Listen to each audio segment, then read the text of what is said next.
Like, you did ask me too, which was the greatest thing. To That's a which you were good fine with friend. it because you were saying how you needed it.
All right.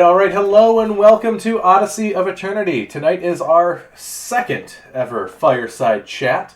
As you can see in the Twitch, we actually have a fire today. That's cool. It's down below in the corner. We also have our little dragon that you can feed in the corner if you want to have any shout-outs or anything, or you can just send some cheer and stuff like that. We have a great panel and tacos. You can he loves tacos. You can absolutely join in if you'd like in the chat. We'll be answering questions as we go. Tonight's topic is going to be Homebrew, and we have quite a lot of people. We have players and DMs that have experience from both sides, so we're going to be talking about it that way. I myself, to be full honestly, I've only homebrewed campaign settings. I've never actually really done characters very much, but I know some of our guests, they have absolutely wonderful experience with all this stuff. And so we're going to have a nice conversation about it. We're going to have some good times, and let's get into it. First off, let's go around the table and let's introduce everyone. You guys all know who I am. I'm DM Kenneth. Let's start next. Ladies first, up in the top corner. Me in the corner? I would never. I guess I have to give my real name this time. My name is Laura, and I don't DM, but I play at a lot of Kenneth's games, and I've done a lot of campaigns with him and some of his kind of homebrewed settings, but not rule sets. So, yeah, I'm just happy to be here. Thank you. All right, let's move to my right. So that would be you, Mr. Kelly. Well, my name's Kelly. Hi, Kelly. Hi, Kelly. I was in the last one. Everybody knows who I am. All right. Hello, Caveman Rob and Schneidel and is that Ashwolf? Looks like it. Ashwolf. First time chat. Thank you. I'm gonna ask a really dumb question. How do I see our Twitch chat from here? I Okay. barely use Discord. With which? Yeah, you just opened up Twitch. Yeah, I just opened up Twitch and then muted it. Cool. Give me a second. I might pop up. I feel like we need a redo on our introductions anyway, because we didn't even include how many days it's been since our last game. And I feel like that's very appropriate. My keyboard's on press. My name is Laura, and it's been, I think, 5 days since my last game. I'm not okay. I mean, let's go with that. That's a fun icebreaker. All right, Kelly, how long has it been since your last D&D game? What day? Today's Friday.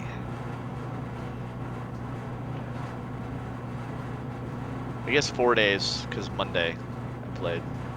Oh, I'm sorry to hear that. What are you talking about? What are you talking about? I played with you. I know, I'm Your just saying, that's a long Your time. character committed amazing sort of suicide and blew stuff up. That's why he's apologizing. And now I'm going to hell to now I got to go to hell to rescue him. All right, next, why don't you, we'll just go around robin, so Jask. Okay, I'm Jask, or Daidari, or a multitude of the names, depending on where you've met me. It's, last time I played was yesterday. Literally, I have all of, I think, 1 or 2 days out of any given week that I don't do D&D. All right. Next. Gonna go to you. I'm assuming it's me. Absolutely. I'm Moros. I play the crazy little Vita Rainway, and I am also occasionally a DM who does original campaign settings, but mostly taking a break. It has been 1 week and 5 days since my last D&D session. Oh, that's too long. I apologize about that. All right, and now for our special guest for the night. Hi, I'm Dustin, or if you're one of the 3 people that know I exist on Instagram, Mad Artificer Creations. I do painting and DMing and playing and writing, and I have let my life be consumed by this. I haven't played since Thanksgiving, and I'm kind of in trouble with my players. So, you know. It's way too long. You have to paint them something, and then they'll forgive you. The last thing I painted killed a player at the same time I put it on. Was it your Tiamat that you did? No, she's over there. I actually don't know where he is. Oh, right but- now. He's a demon, and he glows, literally, and I accidentally made a COVID demon before COVID existed, so it's been a party. So that was What? great. I also just want to point out in your background that Thick Thulu in the back. Do you want me to get him? I mean, if you want. Yes. Yeah. Yes. This is Please. the most impressive Mega Mini I've ever seen in my life. He's been painting it as a commission, right? Well, he did also mention I've been doing DMing and player for. He glows in the dark. I love that. I love it so much. He even And has. for some reason, they made it maddeningly thick. Oh my. You got them cheeks. All right. Well, thank you so much for being here and showing off your wonderful creations there. I'm not saying I wouldn't make those cheeks clap, but I'm not saying that I wouldn't. Yeah. Kelly gets drunk enough, you just don't know. All right. Last but certainly not least, down below. I am Josh. I play a multitude of characters on Tuesdays and Sundays. Though the last time I played was also yesterday with Jasket. It was an interesting time we had. I almost blew up a second time. A second time. Yes. Oh yes. And I've mainly done a lot of playing, but I have also done a little bit of running some homebrew stuff. Mainly not campaign homebrews, run out of books, but homebrew, and I let my characters have too much freedom. So, to answer the question that the players have also, or the guests that the panel has also had to answer, if we're counting actual playing, it's been a while. It's been since since Schneidelwave in the chat ran something. It was the last time I played as a player, it's been a few weeks. But as a DM, I've run 3 to 5 days a week anymore for campaigns, and love every minute of it.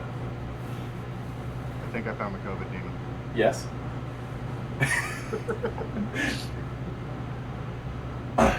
So, do you guys want to start talking about homebrew campaign settings or like character stuff first?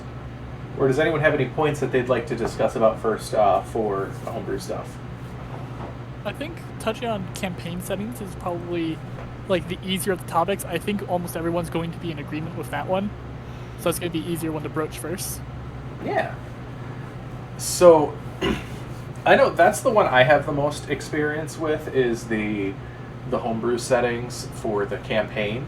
I've run a homebrew Midgard setting. I loved the Midgard world. It's such a amazing thing, and I took it and made it my own in a spot with I don't think any really published adventures, which is sort of a hallmark of my homebrews. And then I've also done the one I'm currently doing that you can watch on Sundays on Twitch is Sossel. I took a blurb from the Forgotten Realms that I actually based off on a character I made for Adventures League many years ago. And I just picked a frozen region in the north that had 2 sentences of lore written about it. And now, if you Google Sossel, I'm in the top results over Nice. Wizards of the Coast lore, which is absolutely hilarious for me. Fossil lore is becoming canon. Which just puts a smile on my face, and thank you so much, Moros, for pointing that out to me the one day, because that still, to this day, makes me smile when I think about that. And that one I've taken just like I said, the 2 sentences, just a generic, it's a frozen wasteland, sort of by the mountains of Damara and Vasa, past that. And there was a druid conclave, demons bursting out of glaciers, and then shit happened. And I'm like, I can work with this. And so I added my own NPCs. I've added just different elements to it, sticking with that like demonic undead. I was going, and then I pulled it into the Domain of Dread using the Ravenloft rules. And I've just been homebrewing it from there, sometimes successfully, sometimes not as much. But that's sort of, I don't want to say the joys of homebrew for me, but it's definitely an experience, and it's one that I highly recommend, is those sort of trials and tribulations. Like, sometimes you'll have those days that you're like, wow, that really worked. That's awesome. And other days you're like, I just accidentally almost TPK'd my party, and I have to backpedal on the decisions I just made. Or accidentally give some extreme trust issues to certain characters due to certain traps. What are you talking about? I have no idea. Yeah. Yeah, and as somebody who's been homebrewing almost their entire D&D career, I think I briefly touched on this last Fireside Chat. I can no longer remember. I do so many D&D talk chats now. But the way I started D&D was I did like half a year of D&D at my friend's house when I was like 13 or 14, and then fell in love, but I was young and couldn't get the books. So when I went to school, I would run D&D out of the library, skipping my lunch class so that people could come in and play, off of what I could remember, and with whatever I couldn't remember, I would just patch the hole when the player was like, oh, I want to, grapple this. And I'm like, well, I don't know the grapple rules. So we're going to come up with something right here, right now. We're going to, let's do this. This makes sense. Love it. And then we would write it down. I had a big binder that wasn't for homework. It was for the D&D rules we're making up on the spot. I love that so much. That is amazing. Yeah. And with that, I have a world I've created called Zizix. That is entirely homebrew, and anybody who's played in there recently, such as Jim or Beep, for the few people that know Beep, they will say it's amazing. It was not amazing before. Homebrew is something you get used to, and the more like accustomed to the rules you are, the way better you'll be at it. But making a homebrew campaign is an experience for sure.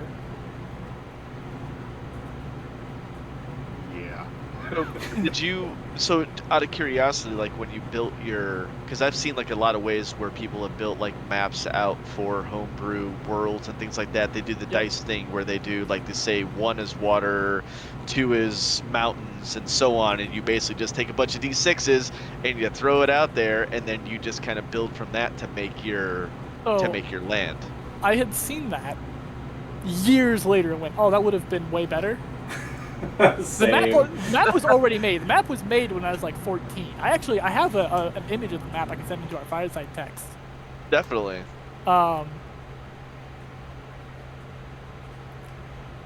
If I can find the map proper. There it is. And geologically, it makes no sense. There are geological issues. I'm very aware of that. I have since then explained it with magic. As one does. So the viewers at home can see. Got the map pulled up right now. Why don't they make... Okay, so me as a non-map guy, this just looks like sense to me. There's a forest over here, there's mountains over here, another mountain range there, and I don't know what everything else is up onto the upper left. Well, so thankfully, it's harder to tell what's going on through this kind of a map. This is like the player map. This is you're not going to get a lot of details. You've bought this at a shop to give you the basic lay of the land kind of deal. And basically, the top left is swampland. It goes from plains, just dead into swamp. And there's a mountain range that separates the top left and the top right. The top right is a desert. Okay. I mean, To me, I don't have particular issues because, yeah, magic, of course. Yeah, like, yeah. So, I mean, Didn't World... Oh, sorry. Go ahead. no, go ahead. Didn't World of Warcraft just put a giant hole in there at some point, and they were just like, deal with it? Yeah, like, Yeah. So in at a that fantasy point, like, world. Yeah. I mean, it's, like, there's literally a big circle area called No Man's Land that's literally just if you enter it, you die. So, I mean, like, clearly magic is afoot. Also, I mean, even if you wanted to go the route of, like, natural circles, not real in real life, I mean, for heaven's sakes, it's on a map. It just meant that somebody drew a circle as an easier way of saying, hey, that's a Right. representation of what this is. Right. approximate Don't mortality. go there. Yeah, exactly. You need to know the range. A circle tells you exactly the range. You want to be like, 2 inches yeah. and I can live. As Alright, we're somebody running who's, out of interns. We're just going to make it a circle, and we're just going to leave it. For heaven's sakes, they used to put fake dragons on things. You'll be fine. as somebody who's ran homebrew worlds, though, what I can say is your homebrew world gets better every time it fails, or every time like you run it. Because like Yes. I've ran Zizix for years now, for a bunch of different groups, and like it went from being very stereotypical. Oh, there's a big bad. There's these MacGuffin items. Go do things. To like the world's actually fleshed out. There's lore to places that people feasibly won't even go to unless they get really sidetracked. Which, to be fair, players tend to get really sidetracked. There's lore for those places now. Yeah, I feel that. Like, that's why a lot of my campaigns, they might have different players, different locations, but I always tend to share, even if it's not a homebrew, I always try to share like the same timeline. Yeah. And that way, everyone's characters, you can like have the inside jokes, like, hey, the history of this world, well, this one character once upon a time did this deed.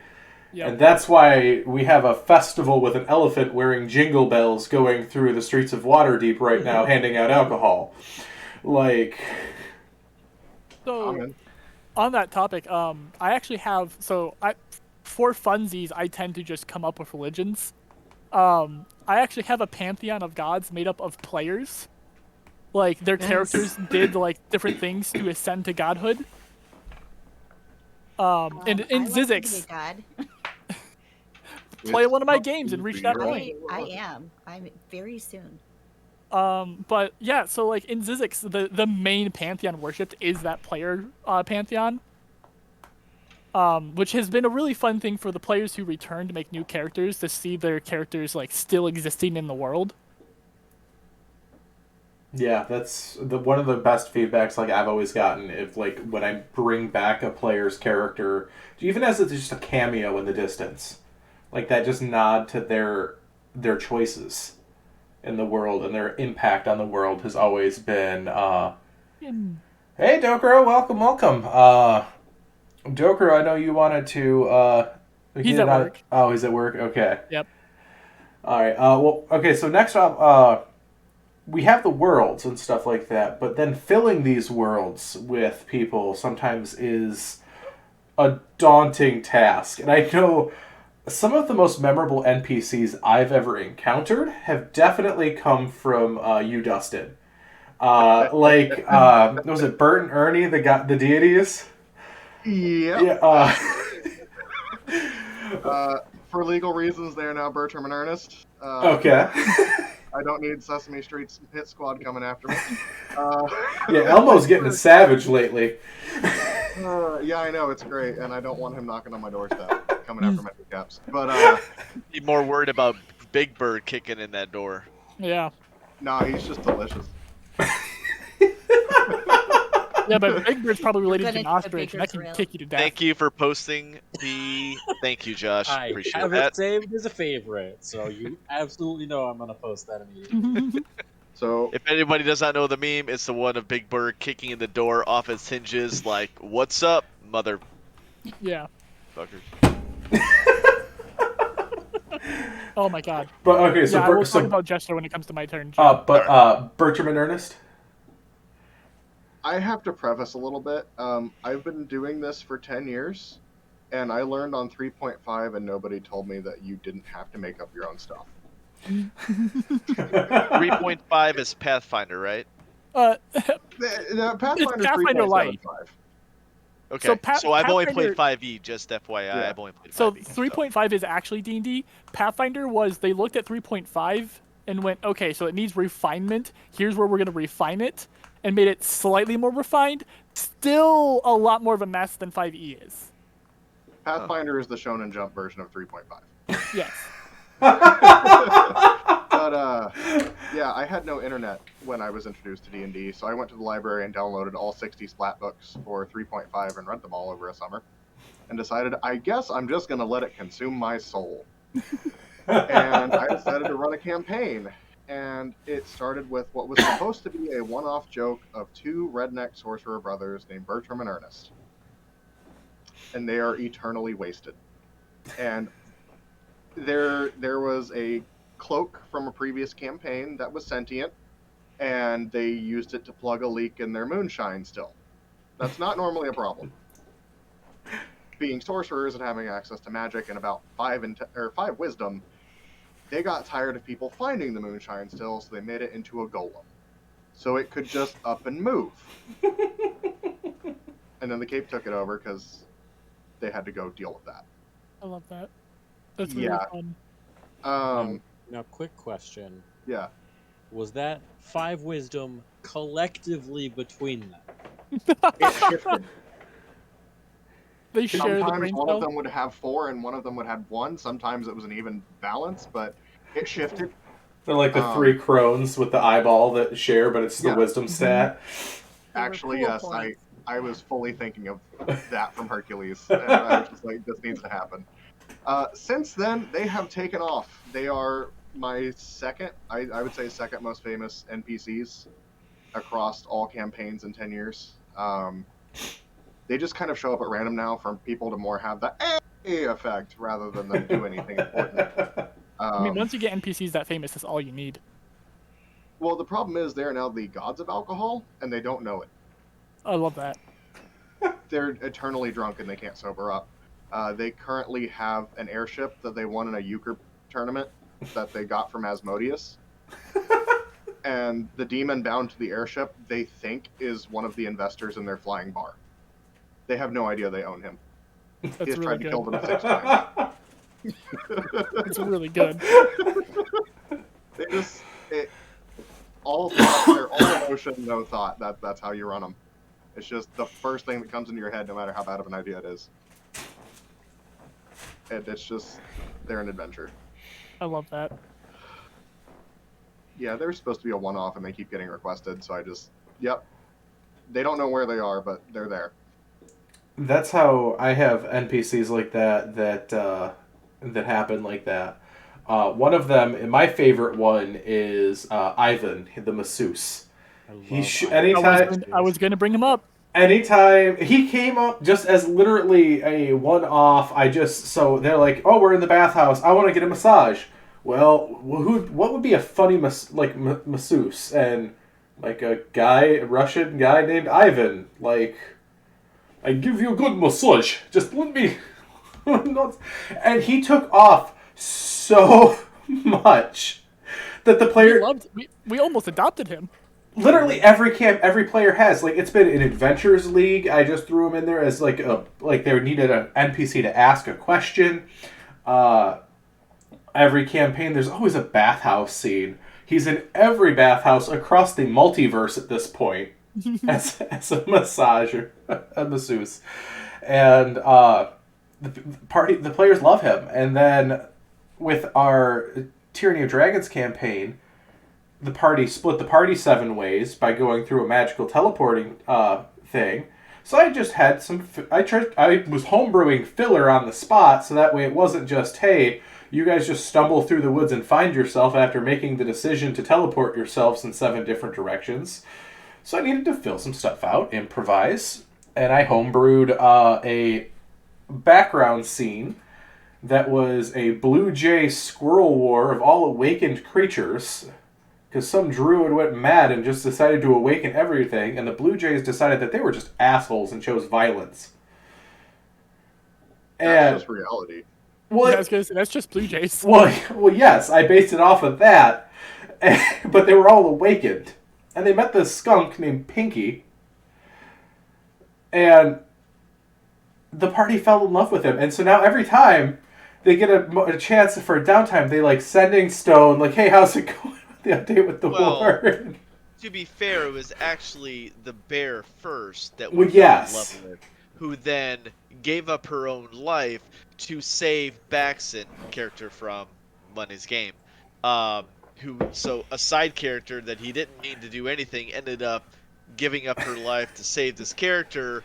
Homebrew meets campaign, and so then yes, of course, now we're fully invested into this because the guardian of that part of the forest just died. And then we go tromping through the forest after this and then kick up the entire war. It was kind of at a stalemate, and then we accidentally, like, bird speak, talk shit, and started a war. So then it was dying down, just... and then you set it on fire. Oh yeah, it was bad. It was I don't know. It was bad. dying down. It felt like a Cold War scenario where like It either side was. was ready to attack, and then we came in and made them attack. And then it got even better towards the end, too, because when you remove Godric from the campaign, Godric's first order of business was to go exterminate all the Blue Jays as a training exercise. To extend on that further, I had gotten tired of playing Godric. I just wasn't feeling him anymore. So I talked to Ken about, hey, if he dies, he dies. Like, don't pull your punches. Let him die if he's going to die. I want to be done with him after this session.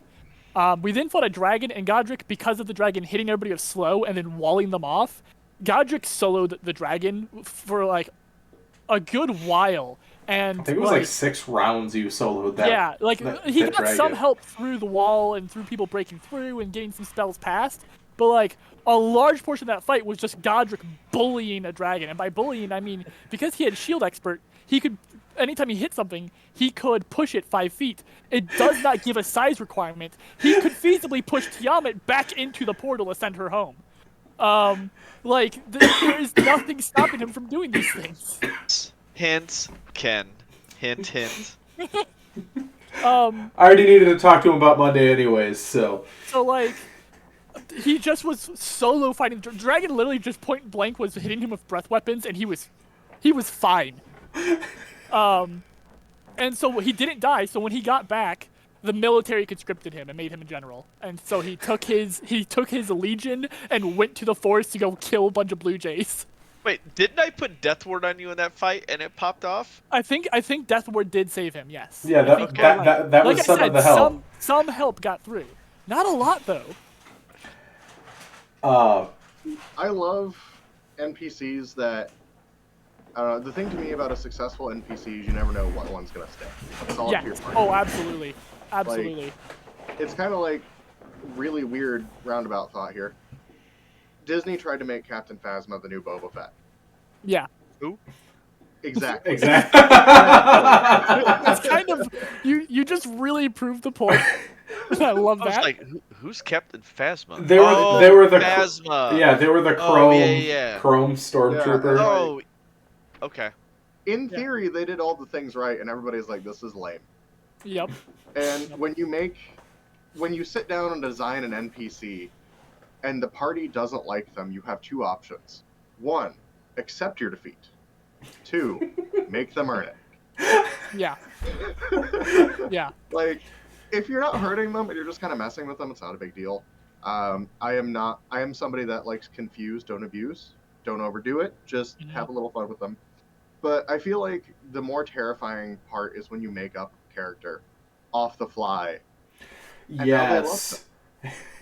Yep. All the time. You're like, shit, I guess I better Yeah. have written that down. Ask Ken what Pinky's by the way was a skunk. Jeez. Ask him who his best friend was that later died, but ask him who his best friend was. It was Brain. Of course, obviously. Yeah. Because I had to come up with stuff on the fly, and my brain was not working on all cylinders that night, so I was pulling from... I was doing DM acrobatics. So Jim a little while ago asked me to talk about Jester. And while we're talking about the best NPCs we've each had, Jester Galbian is by far my best, and also my worst, because he's a villain. But he's the best because I ran. He's in the Zizix campaign. I ran the Zizix campaign like 6 or 7 years ago for a group of people. To this day, the vast majority of that group audibly groan, and one of them gets actually angry if you mention Jester Galbian. Good. He wasn't the main villain. He was the main villain's henchman, and they were getting towards the end of the campaign, and they were cornering the main villain, and the main villain looked to his his right-hand man and went, "You're going to go distract them, and you're going to make them forget I even exist." And Jester's like, "Okay, fine, I'll go do this." And like it was to the point that after they defeated Jester Galbian, they thought they had beat the campaign. They forgot about the main villain. Now that's a well-written NPC. If you could make the party forget about the main story, but the other thing is a well-acted character too. Yeah. Because a lot of that comes down to you can have on paper the greatest NPC, and then when it comes to deliverance, it's just like, oh, this character's awful. I usually use the Strahd.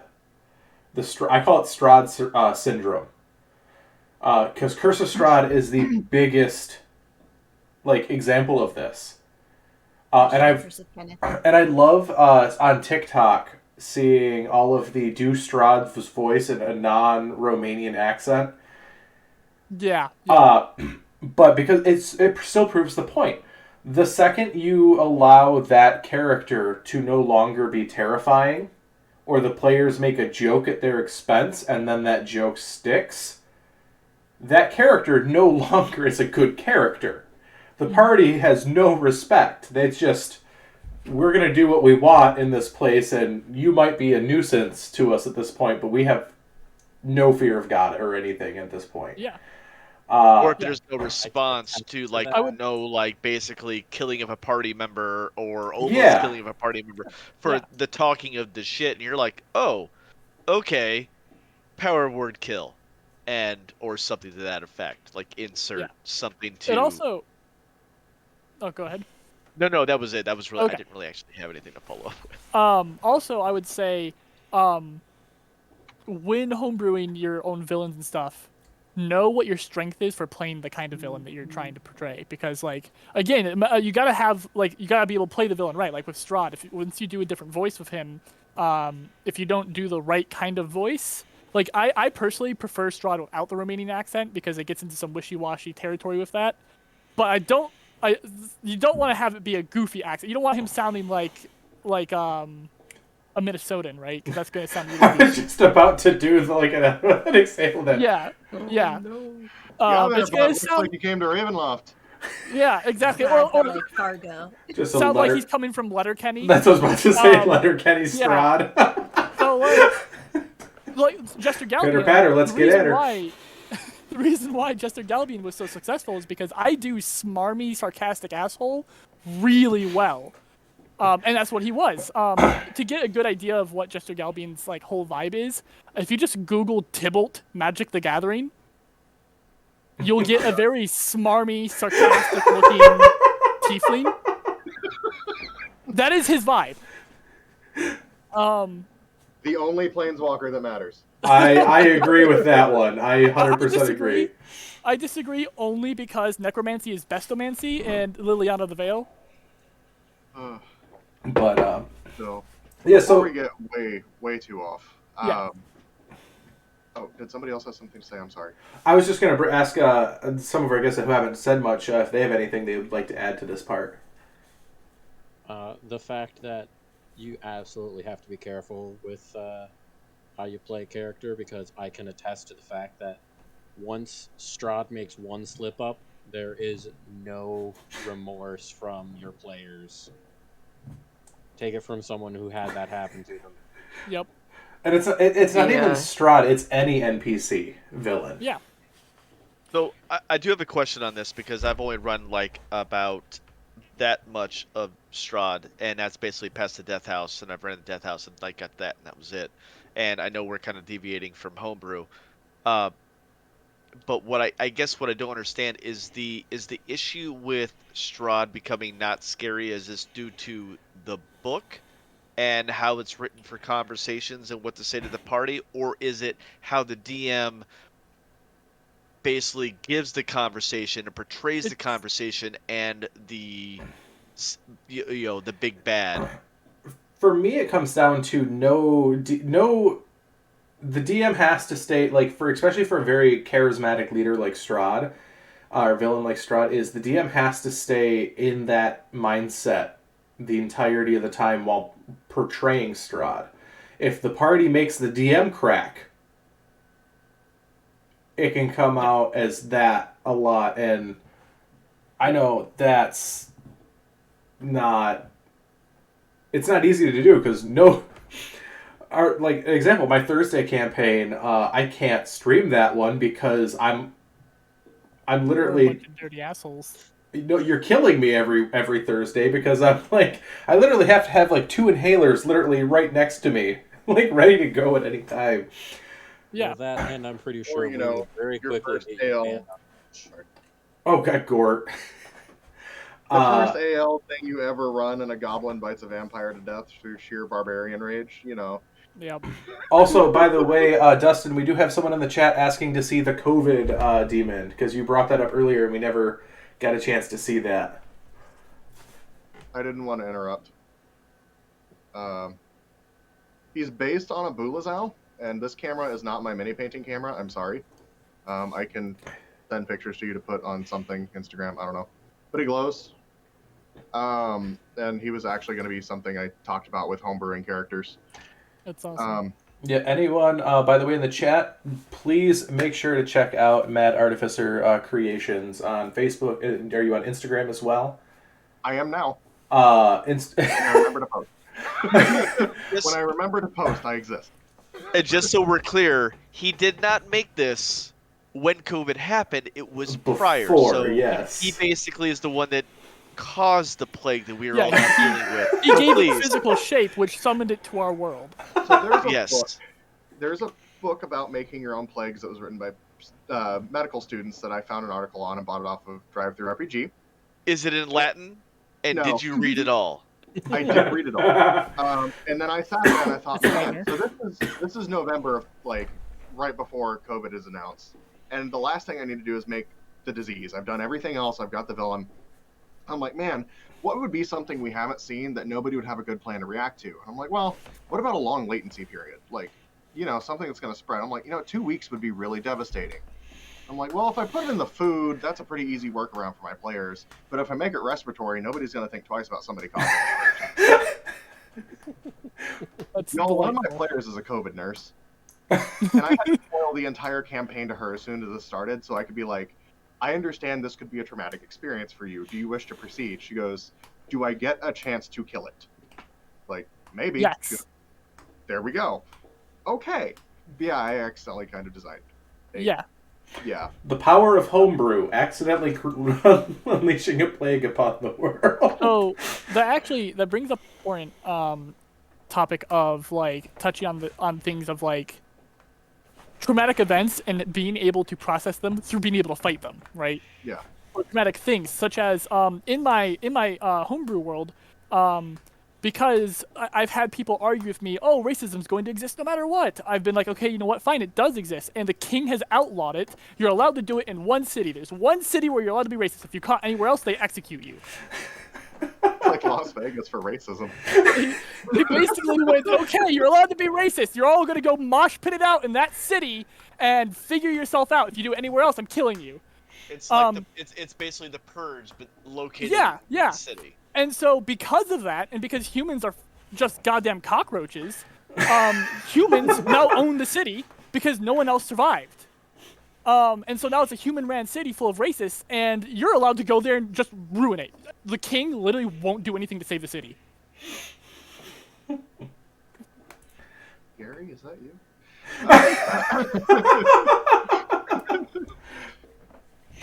But during session 0, I touch on it with my players. I go, hey, there's a city. Its name is Gallows, for obvious reasons, by the way. You're able. It's full of racists. It's the only place where there is racism. You're able to fight and kill the racists. In fact, it's encouraged. Do you want to even deal with that? If you don't, it's non-needed for the plot. I can just erase it. So, like, if I wanted some, like, say, murder practice, could I just go there and pick some off? Yeah, you literally, like, because of the way the town's laws are written, if you went to Gallows and you just started killing people and you went, sorry, it's because I'm racist, like, because the king said you're legally allowed to do that there, you are. So, to bring up something that happened in a previous game that Josh was, well, the focal point for, we could technically drop a Titanosaurus bomb on said city and just say, hey, look, they were racist against our Titanosaur, so we decided to give them the T-bomb, not A-bomb, T-bomb, and it's literally there. The only purpose is for people to be like, well, why is there not racism? That racism would be anywhere. Well, there you go. It's there, but also it doesn't need to be there if you don't want to have to deal with it. Makes sense. Yeah. So racism will be anywhere. Fine, it's right there. Go kill it. One of the funniest things I'm finding about this is that this is the second time I can recall that Ken has given a nuke to the players. Yeah, so it's like my the funny thing is that's a running joke because most D&D campaigns have a nuke hidden somewhere in the campaign setting. Icewind Dale is the biggest offender of this. There's literally a cabin somewhere in the woods that literally has a mini nuclear reactor sun magical artifact that if you touch it with physical flesh, it explodes. It literally says, you are dead, the party is dead, they wake up as ghosts, and they can try to get back to their burnt corpses. Wow. And resurrect themselves. It's like the one part the book's like, yeah, we're overkilling the players, but we want them to die because this is a religious experience. They're going to get blasted from their body and come back. And I've had my players find it. And this comes down to homebrewing rules as they happen, the rule of cool. I call that, it's homebrewing on the fly. My players found this. They realized, wait a minute, this is what it is. We're not going to touch it. We're going to put it in a pot. We're going to close the lid on the pot, and we're going to tie it with twine and stuff so no one can touch this artifact. Nothing's going to trigger the artifact. They even packed it with snow so nothing could get into it. And then they carried it for the majority of the game. And they finally got to this big boss fight. There's this giant Charlatan dragon flying through. And they befriended a frost giant. And the half-orc looks at the frost giant. He's like, how high can you throw me?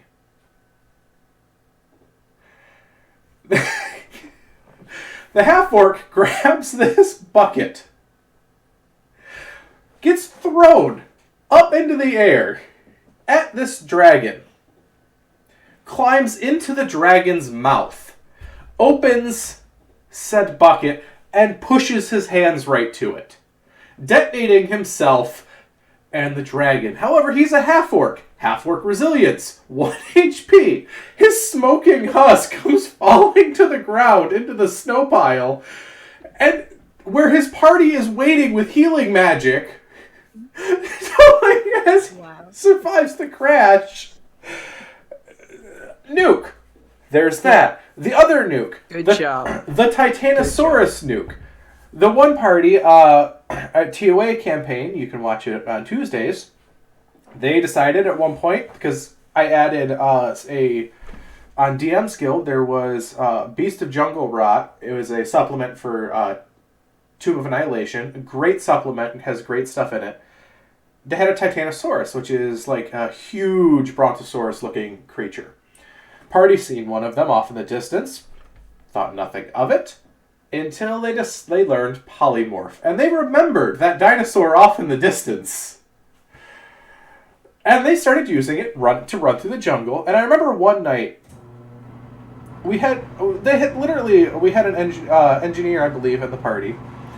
And he did the calculations on if the Titanosaurus was dropped from low orbit, what the force of that hitting would be to the Newtons. Yeah, and it was terrifying. Yes.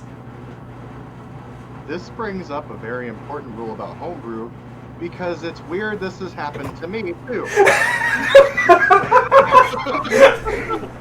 I was going to say it's something similar has happened to me as well. I think this is just a universal constant, but please go on. Yeah. So. So to explain my world real quick, it is a World War I-esque setting, and I was listening to way too much Sabaton, and then I realized I made World War I and just leaned into it at that point. But they had to crack a bunker, and they look at this bunker and they're like, man, that would suck if we didn't have the 3 spells we're about to use. And one of them turns into a Titanosaurus. One of them, this is one shot, mind you. This is a one shot. My rule is I use one shot to figure out how things go in the world. Yep. One of them is a graviturgist. Just turns the gravity off on the Titanosaurus. And the third one uses catapult. All the way up. Good job. And then the graviturgist just goes and drops the Titanosaurus. Yeah, because at that point, the bunker. It's weightless, and so catapult would work. Yeah. Yep. Yeah, it just yeeted it at max speed. That's terrifying. Absolutely. And then he just snaps gravity back on, and then he goes, oh, look, I still have an ability. Doubles gravity. Oh, no. Yeah, that's... It's funny that it's a Titanosaurus again. Like... What else is big enough, Ken? Well, that's the thing! Well, A lot of what's things. funny, Primal? Well, what with brings polymorph these will together work. is that they were both about basically bunker busting, because we were thinking about either dropping it on a dragon, either on a like an actual dragon, or busting in through the tomb. So we're like, well, what if we just bust it open with a Titanosaurus? We just fly it up there, we drop it, and then cast haste on it, and just drop it at max speed, like just power diving into it. But And yeah. I had to end the session 20 minutes early, and they're like, why? And somebody goes, oh god, he has politics to figure out. A new war crime was just written down. It Yeah. wasn't even that, it was the fact that I have Baba Yaga as one of the people you can work for. Like the Yeah. actual hag witch. She is a gray area between the two warring factions where basically both people go, we can't get rid of Baba Yaga, we might as well use her until there's a problem. The 3 people that did this worked for Baba Yaga. And she became a problem. The politics was figuring out if it was a big enough problem to make it a problem, or if we just went, whatever. See, and the Titanosaurus struck again, too, in ours. When they're in a tomb. Like, they're fighting through this thing. And, there's a lot of enemies. It's been an entire, temple-wide fight. And they're in a narrow, 10-foot wide by 10-foot tall, hallway. And they're like, there's a lot of enemies in here. Can we just... The one guy's dying. He's bleeding out. Can we just... It was 2 sessions of fights. This wasn't a Yeah. small thing. No, it was crazy. Yeah, it was a knockdown, drag-out, 2-session-long, temple-wide fight. They literally aggroed every mob at the same time in the temple. We had a plan, and no one knew what it was. And no one... Well, actually, one person did die. But that was... amazement that only one person died with the amount of enemies that were there. But they had all of these Yanti in this tight corridor. Josh's character was literally bleeding out, and so I thought he was bleeding out and used it to save him. But no, he could have been really low. I was extremely low. But so Dantalus, Jameson there, Kelly there, he cast polymorph on him while he's laying down prone in the center of this tiny hallway, and to a Titanosaurus. What did you expect me to turn him into? Usually a Sarcosuchus. Exactly. Which is I caught the DM off guard, and all of a sudden you just see his face go. Yeah, because then I had to do the crush math on the fly of how much toothpaste tube would be going out of flesh and gore, which I've had to do multiple times in my DMing experience. It's not fun. Well, It's fun. It's always fun to do math on the fly. yeah. The other thing is a nice one deal too. When my party completely broke the economy, and I had to. They found a temple, or like a lost spire there that actually could convert any illusion into something real. But it had to be a 5-foot cube. So I thought they were going to get like a piece set of armor or something like that for someone. No. They're like, how much value is a 5-foot cube of diamonds worth? And they're like, but they're like, we can't just do it in one solid Minecraft cube because we would never be able to get it out of there because they calculated the weight of what that would be. So like, we want a bunch of fist-sized diamonds that we can carry, like, line all of our pockets with. And I had to literally we had to pause for 45 minutes because I had to look up international diamond price, the cost of gold coins compared to real currency, do the conversion rates, the carats of the diamond.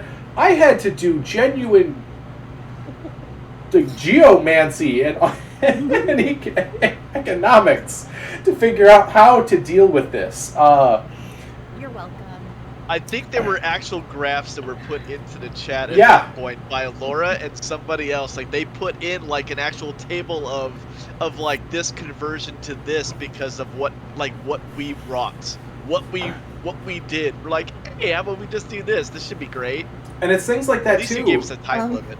Yeah, and it's things like that too that even in like scripted campaign settings, the players can cause homebrew to happen at any moment.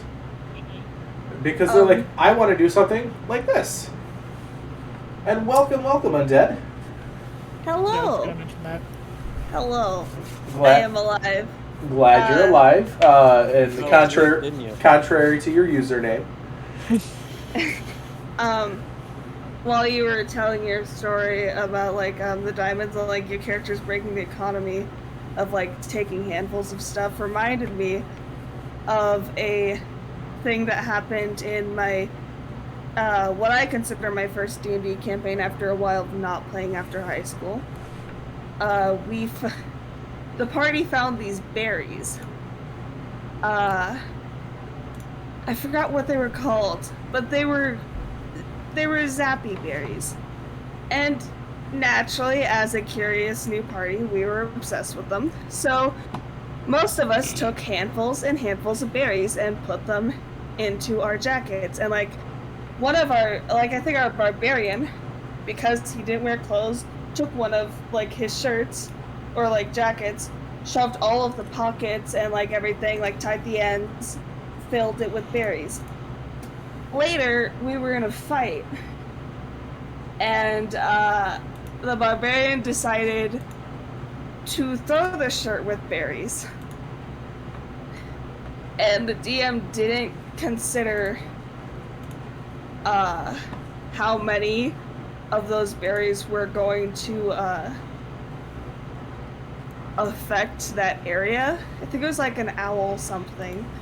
But he threw the shirt, and DM took a little time.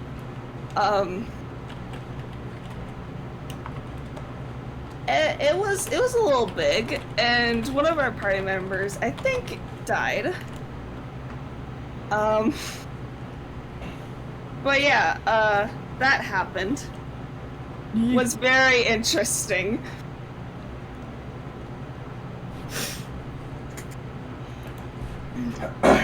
So Can I? yeah. They can be very dangerous, and you've got to be careful with that. Somebody was about to say Okay. something. Yeah, absolutely. Go Morales. No, I wanted to mention speaking of NPCs, way back when, there were two NPCs that I remember being particularly memorable, and one was in the Curse to Strahd campaign, and the other one the party loved just because the amount of emotion and action that I had to do in order to get that character across was why they loved it so much. because it's just like, oh yeah, make the DM work. Yeah, So- those are always going to be the ones that the party attaches to. Mm-hmm. So the first one was a frustration character because they were having a hard time crossing a bridge. Not because they had an issue like with the feasibility of it or even like the ability check. It was just general paranoia about crossing a stone bridge. And it's just like, so Like what do we thinking see it was across this trapped or something like that?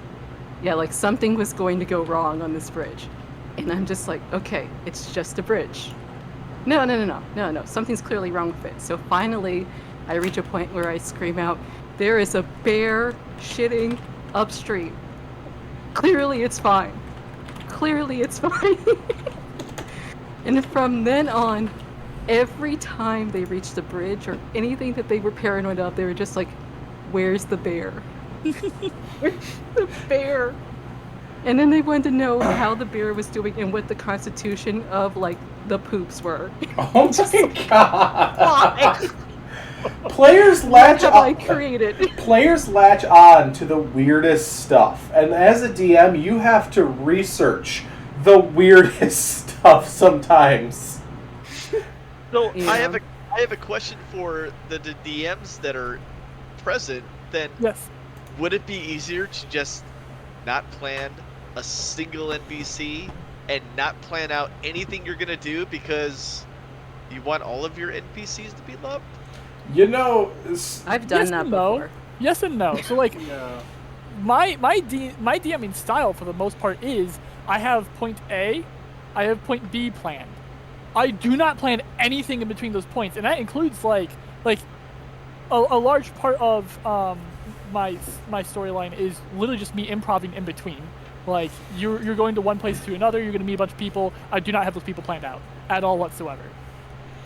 yeah, I literally Yeah. just have a Google Doc of names that I pull from, and that's it. See, I'm very similar like that. I used to be when I first got it out. I was, Dustin was even at my very first table. Like I came with notes. I had a binder. I had my adventure printed out. I had highlighted in the adventure like all the important parts. Now, I skim where I need to go.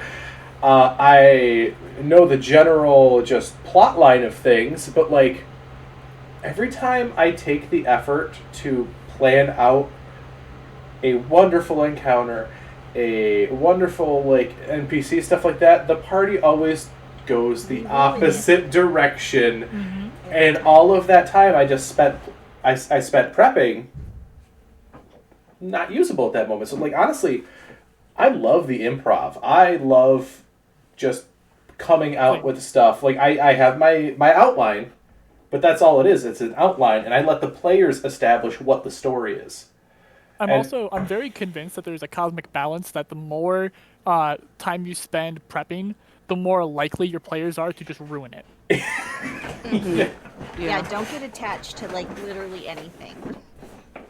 I actually stopped writing like plot hooks. I just started writing opportunities, and that's what Yep. I usually call them now. It's just like, hey, the players will have an opportunity to interact with X thing, and then whatever happens, I might have a tangent here, a tangent there, but it's like very loose because I know that there's a chance they just might set everything on fire and walk away. My campaign notes for the entirety of the Zizix campaign, which I've been running for like 10 plus years, is 2 pages on Google Docs.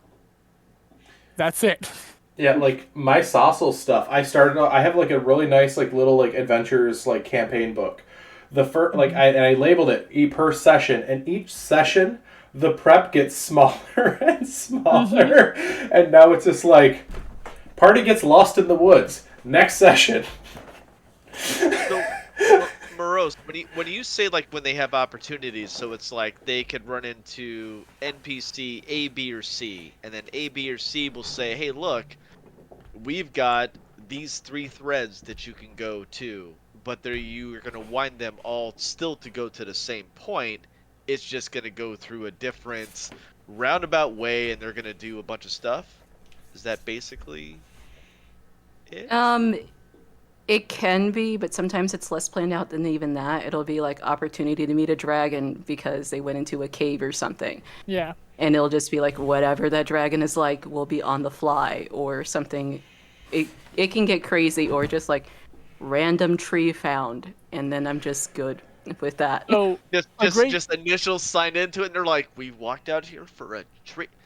But who are the initials? Who are these people? Hey, I sent them once through a garage dungeon to find an Amazon Go box at the very end of it to pick up something for a god. I love that. A great example of like opportunity versus plot hook.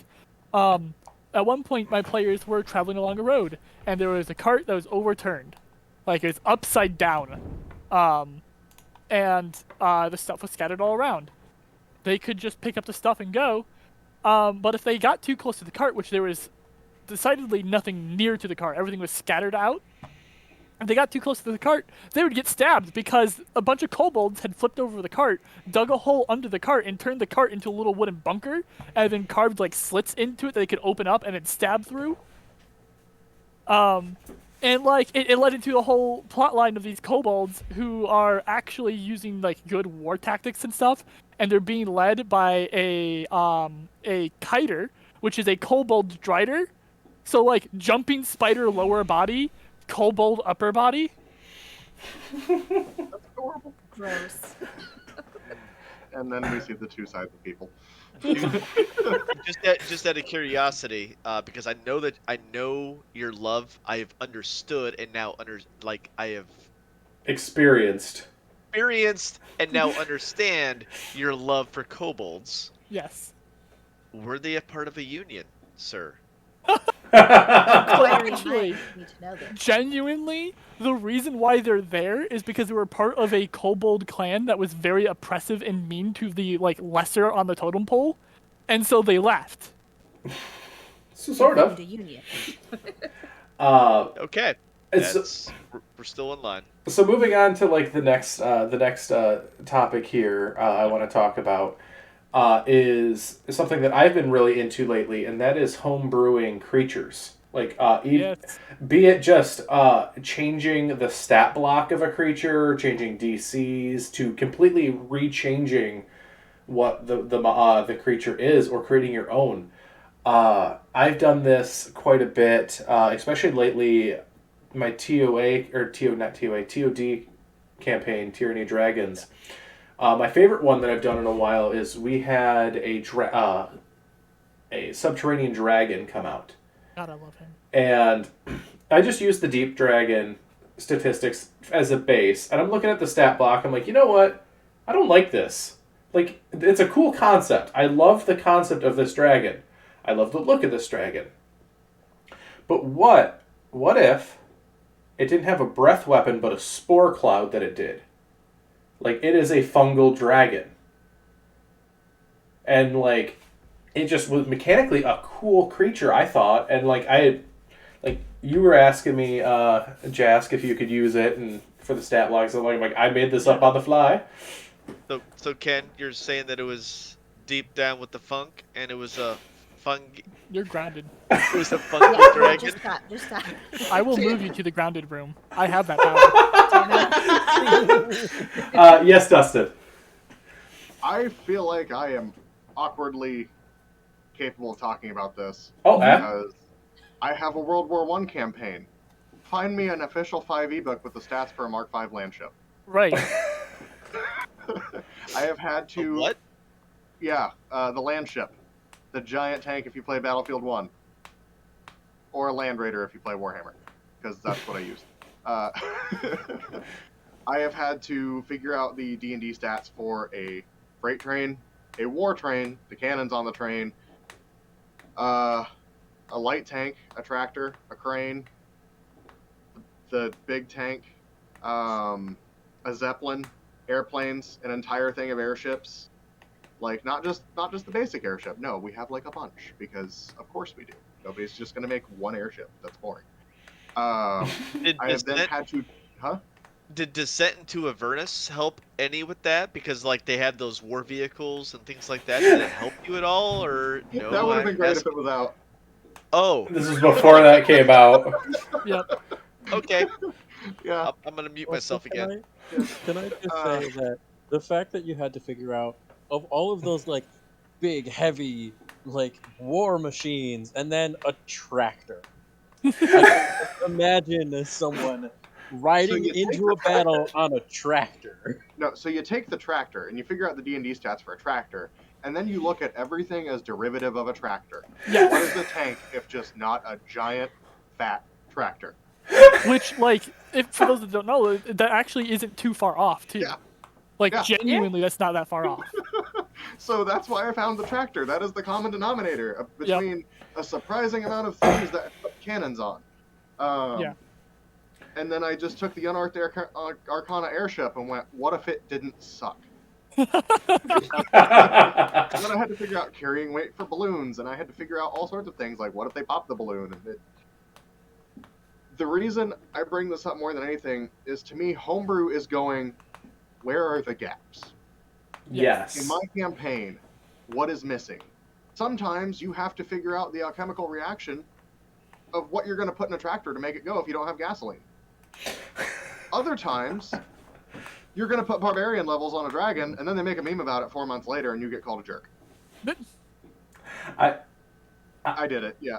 I did it. You guys are lucky it's the end of the DOD campaign. On the topic of the thing of that you brought up, Ken, of taking a creature and just slightly adjusting it just because you can, I personally, as a player, love when you do that, because my DM special brain interest having ass has memorized almost every single stat block.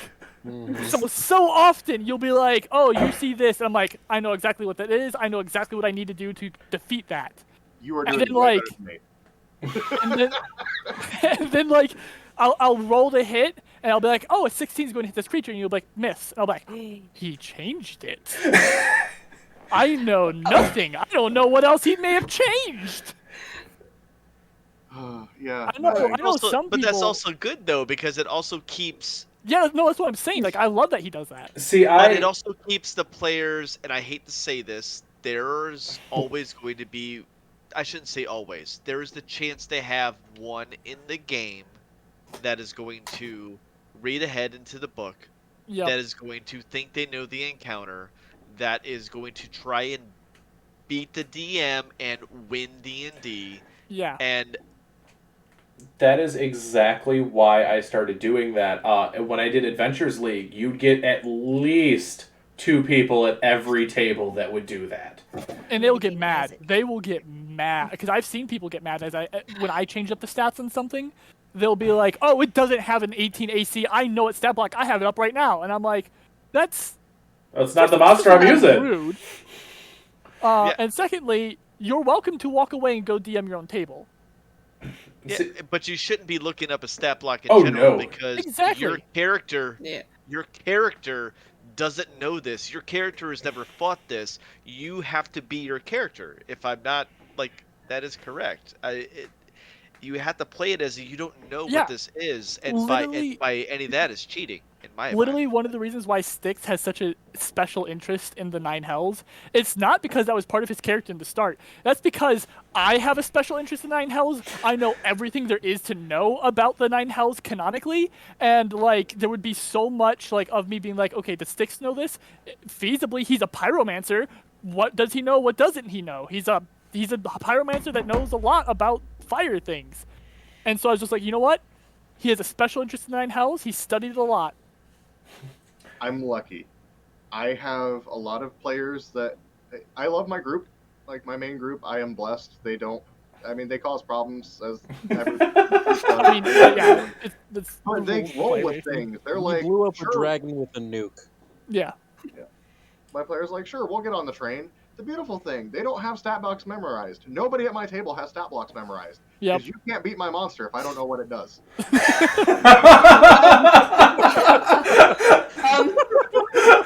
But no, in all seriousness, one thing that they haven't figured out yet, so if any of you are watching, Volo's Guide to Monsters and the Dungeon and the D&D Bestiary are both in-game books.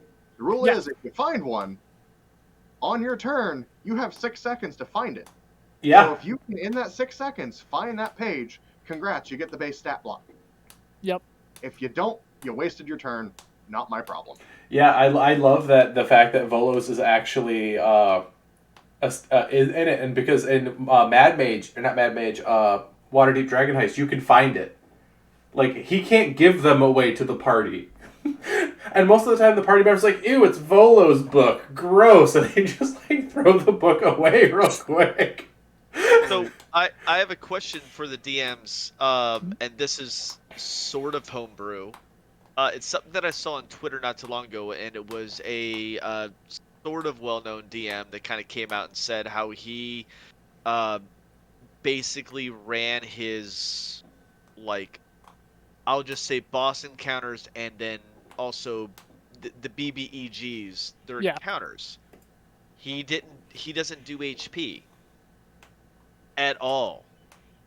He runs it specifically based on, as far as like the boss fights and things like that, or like, you know, what you're going to at that point. He runs it off of, okay, I think they've done enough damage now, let's give them a heroic moment. Yeah, where like he picks a narrative moment. Yes. I recently saw something on TikTok about, and I actually started doing this as well. Where came out about like, a year ago. People were angry. Where this one of the DMs on TikTok that I follow, what they do is, let's say that this player has been hunting, like this specific character has been hunting down this bad guy for like a long time now, right? It would really, really suck if like the rogue backstabbed the bad guy and killed him and got the killing blow. Sure. It takes away a lot from the narrative. So what they'll do is, once that big bad hits 1 hit point, they do not die until that player gets the hit. Interesting. I've done that as a DM a lot. I usually do it, though, mainly... I'll base my decision to do that based on the party. Yeah. If, like, say we have... The clear example is the crossbow expert fighter. I'm going to do 87 points of damage in, like, 1 turn at level 5. Like, completely min-maxed, like, and they're instantly killing. The Pit Fiend at ZegeCon. Yeah, the Pit Fiend at ZegeCon. That character is never going to kill a creature. At my table. He's always going to come up a point shy. It's, yeah, like... And that's where the metagamers, because most of the time those people are the people that know the stat blocks and stuff like that. Well, that damage should have killed... It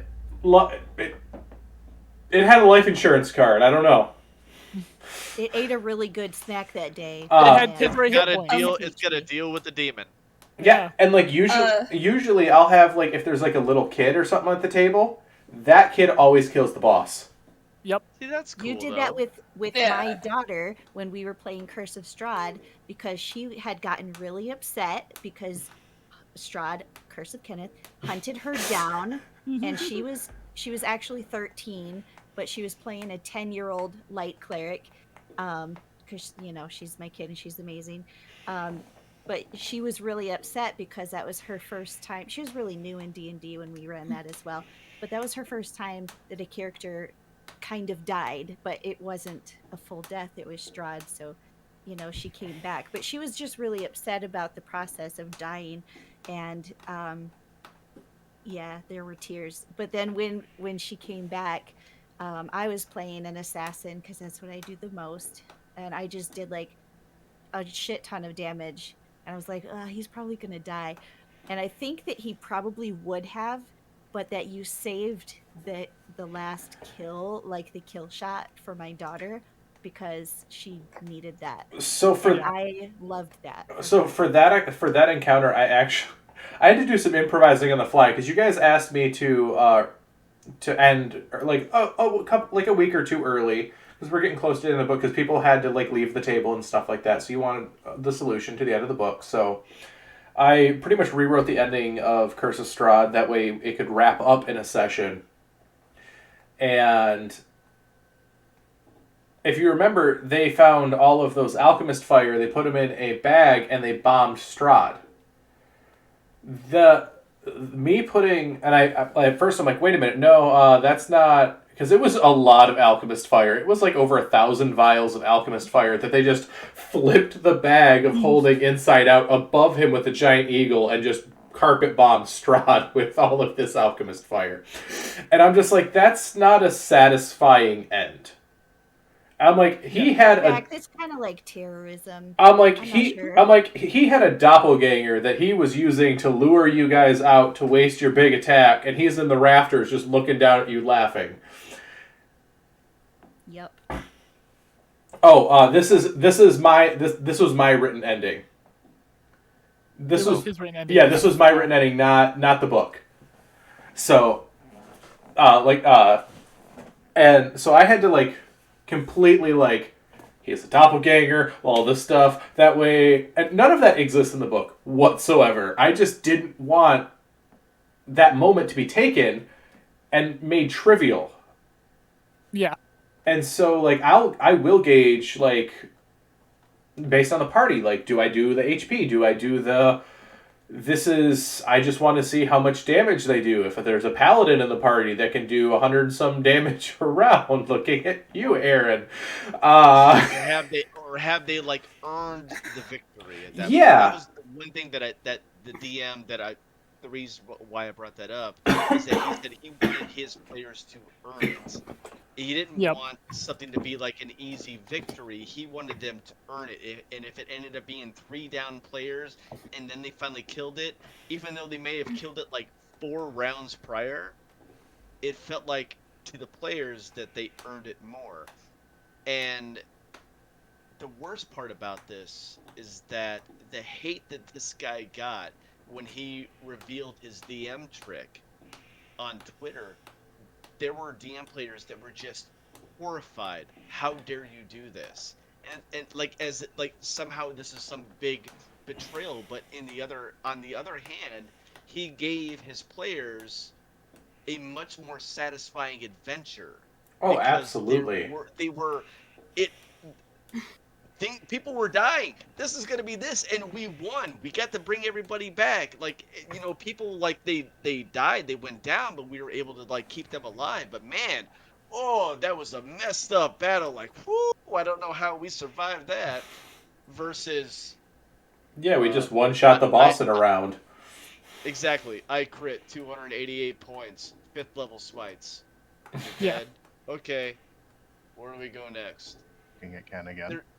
Yeah. So, yeah.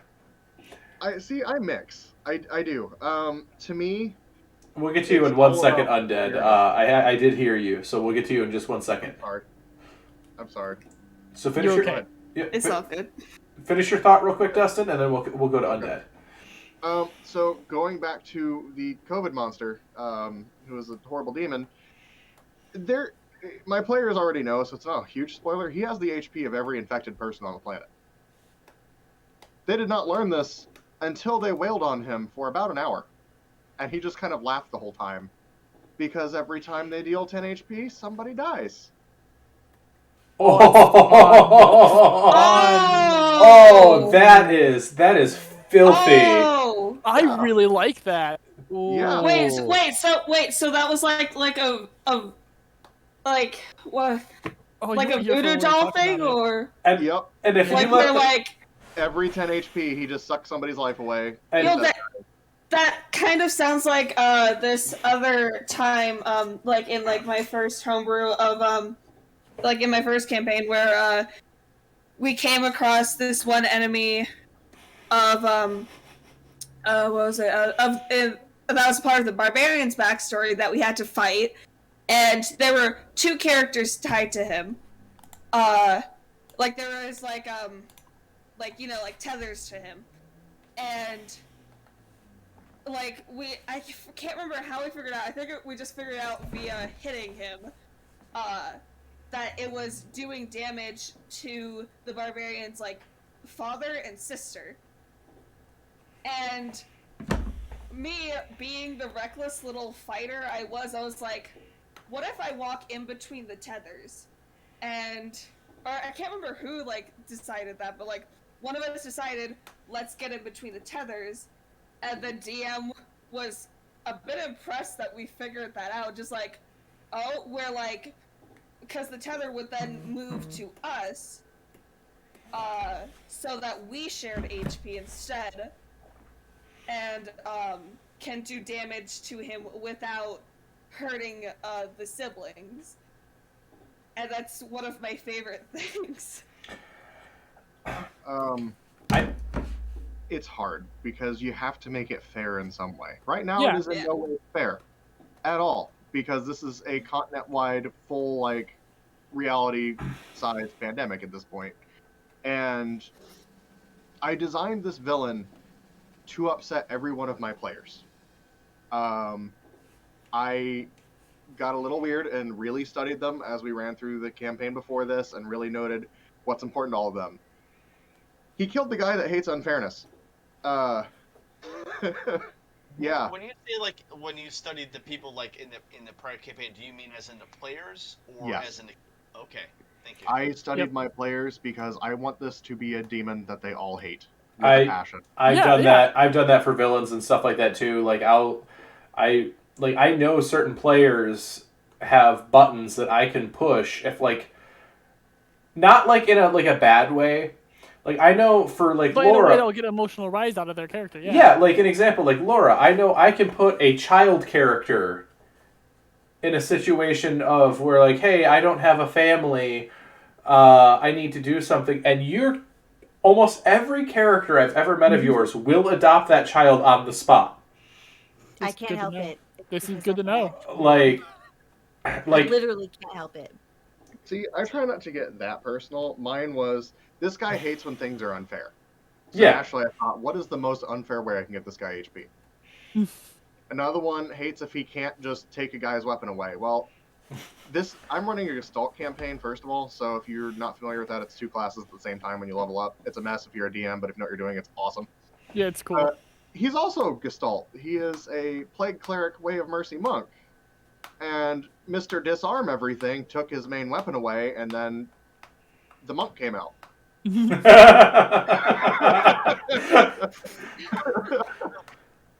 Can I ask a question as a player? Yeah. Because I am not a DM, and this is for music, and you can obviously choose not to answer this question.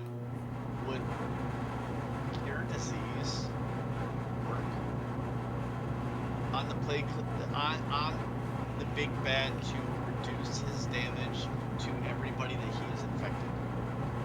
Sort of. If any of you are listening, spoiler warning now. The end goal is to create... So my players are currently in hell fighting for their souls because they're all on death's door from the infection and it steals your soul. His whole thing is he's used to adventures. If you kill a demon, he just comes back later. He has planned for this every time. So I am metagaming with him, but it makes it worth it. If they can survive and get their souls cleared, it will create 1 dose of the cure. They then have to go find divine ways to pump the cure up. If they can hit him with it, it will slowly cure him round by round and turn him mortal. That's fun. Because then it just So- becomes survive But until does he it cure is. everybody else that he has touched? If you kill him.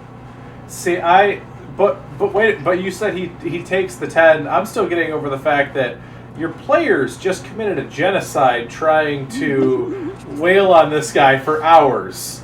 Yep. Like, Yeah. They were in the city, and the city got really quiet when they came out, and it took them about 2 minutes to go, oh my god. oof.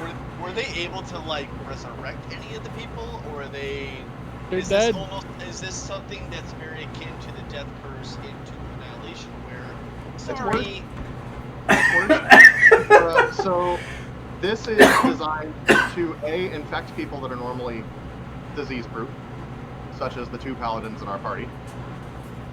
They have advantage on the save, but they can still get it. When you die, he gets your soul. Because his end goal is when he infects you and you die and the adventurers finally kick him back into the abyss, he gets to go, man, look at my bank account. Oh. Because his idea is, man, if they send me back, I'll just have to make a harder version. That's really fun. So very he's basically very got, like, Nurgle. a bottomless bag of like, hey, these are all my soul coins. All my Yup. souls coming right into here. Go Yup. ahead and kick me back. I've got a whole bag right here. Yup. Yeah, it kind of gives me like Nurgle light vibes, like It is store a bit brand Nurgle-y. Nurgle. Yeah. It is a bit Nurgle-y. Ignore the Nurgle dwarves over there. But yeah, if they can cure him, it cures the plague. Does it release the souls that he has already trapped? No. No. So That's they really either cool. find a way to permadeath him, or this is a problem for Arc 3. That's really cool. That's awesome. Yeah. That's Yeah. awesome. Yeah, that's one of the reasons why I invited Dustin tonight here for the chat, because his homebrew stuff, his ideas, like, absolutely mind of madness, but in the best way. And I mean this in the most endearing way. Like, you have always had some of the most unique characters, the most memorable characters. Looking at Gort right there, the non-verbal goblin barbarian that made my very first time DMing so memorable that I wanted to continue it. If you ever decide to homebrew a TOA and this is a completely different ending, I'd say go with that. I think you're killing the bad guy, but then you're not. But then it's really the guy that's up at the heart, the Fist, or it's something completely different. You just add a completely different arc to it. It goes to level 20. Oh my god.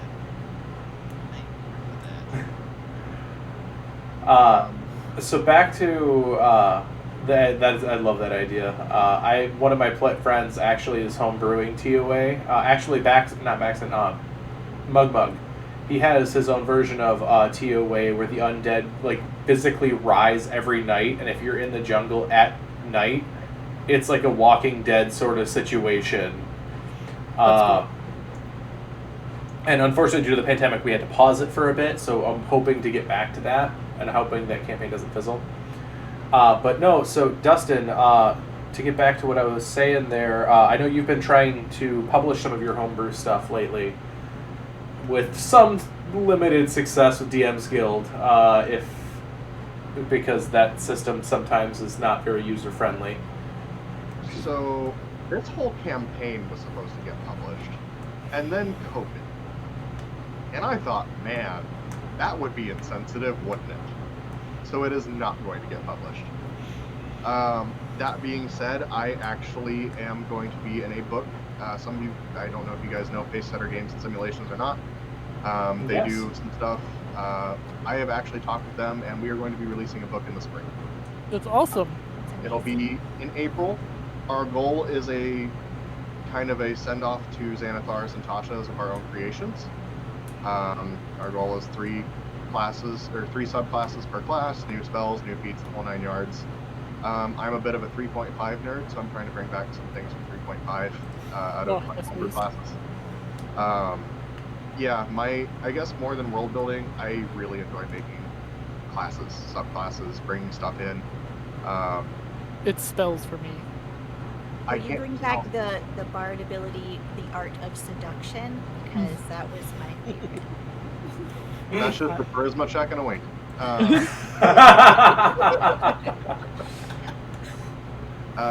But it goes back to kind of my central philosophy of homebrew, which is what's missing. Yeah. More than anything. Like I don't have my drive pulled up. We have a lot of stuff going on. I made stuff for Artificer. I don't know if we're going to use it, but we've got a Dread Reanimator, so if anybody's a fan of Frankenstein or Herbert West, congratulations. You got options. I would love to see that, if you don't mind sending that to me. I don't know if I can share. That's okay. I don't totally know what's technically still mine and what's not. That's very fair. But if that's coming out in the book, that's fine. I can wait for it to come out in the book and just get the book. If it doesn't come out in the book, I'll be sharing it for people. Yes, please. Wait, you have a book? I will be helping to publish a book. I'm one of 3 authors. Yeah, his homebrews were that. Yeah. Were that. Are they going on is this going on DM's Guild? Like, where's this going? So it's through Pacesetter. Games and Simulations. They're based out of Michigan. Wonderful people there at that company. Yeah. But it's going on Kickstarter in April. Yeah. So Hey. I have until April to get this figured out. Viewers, Kickstarter, April. Check it out. Yeah, well, Shameless plug. oh, absolutely. And when that goes live, we'll definitely be sharing some of that in our channel. That way we can try drumming up some extra support for you. I have the sounds memory of a absolutely River awesome. Rock. I'm gonna forget that it exists until I'm reminded. So like, please remind me. Also, But, Ashwolf brought up a good point. Show the monks a little bit of love. I already have 3. Yeah, because Oh, God, wizards wonderful. wizards keeps nerfing the Wizards are- monks. Wizards are awful to monks. Wizards Especially are with awesome. Monks can Tasha- just Tasha go gave us catch some a. good stuff. Yeah, Tasha's did give us some good stuff. So the 3 monks I've got right now are Way of the Thunder God, based on Raijin, and then Way of the Wind God, based on Fujin, and then Way of the Serpent, based on Orojin. Love it. Because I like mythology. Nice. Yes. So, Way of the Thunder God is a very aggressive, almost barbarian-ish monk. They deal extra thunder damage, and sometimes they can blind people with lightning. Way of the Wind God, Zoom. Just I need to make A him monk with more bigger speed. Doom. I need a more speedy monk now. That they terrifies go me. faster, and the faster they go before they smack you, the harder it hits. That's really good. The concept of abuse for that one though, with the tabaxi monk. There is a cap. Okay. And then Way of the Orochi is a grapple monk. So very much a why are you hitting yourself kind of scenario. I love that. 8-headed serpent, 8 hit tails. Yeah, you're getting grappled. Deal with it. The other author is coming up with some custom classes, which I can't do a full class. I have stared in my book for 4 years at a class I have tried to make 4 times over, and finally recognized, stay in my lane. But yeah, if any of you are interested in making your own subclasses, the biggest questions to ask yourself: can I reflavor something else? Half Yep. the time I will sit down and make a subclass and realize I am reinventing the wheel. I can just Yep. paint it blue and call it something else. The other part of it, is there something missing? If so, is that stepping on something else's toes? Yeah. I am working on the Bard College of the Apostle. It's a preacher bard, but I don't want it to be a cleric that just runs on charisma. So it's more of like a. I'm the guy that's going to run the revival tents, and I am that kind of a. it's a good mix of fire and brimstone and helping people. Yeah, Okay. that's neat. Yeah, I think. Yeah. I've seen something Yeah. similar to that. I believe Midgard has a Doomsayer Yes. bard. Yes. I don't know if it's a bard or some other class, but very reminiscent of that. I just recently took my first little dip into making a subclass for 5e because I'm obsessed with a campaign setting that came out, or is coming out, called Hecna, or the Revelia. I'm so glad that you love it.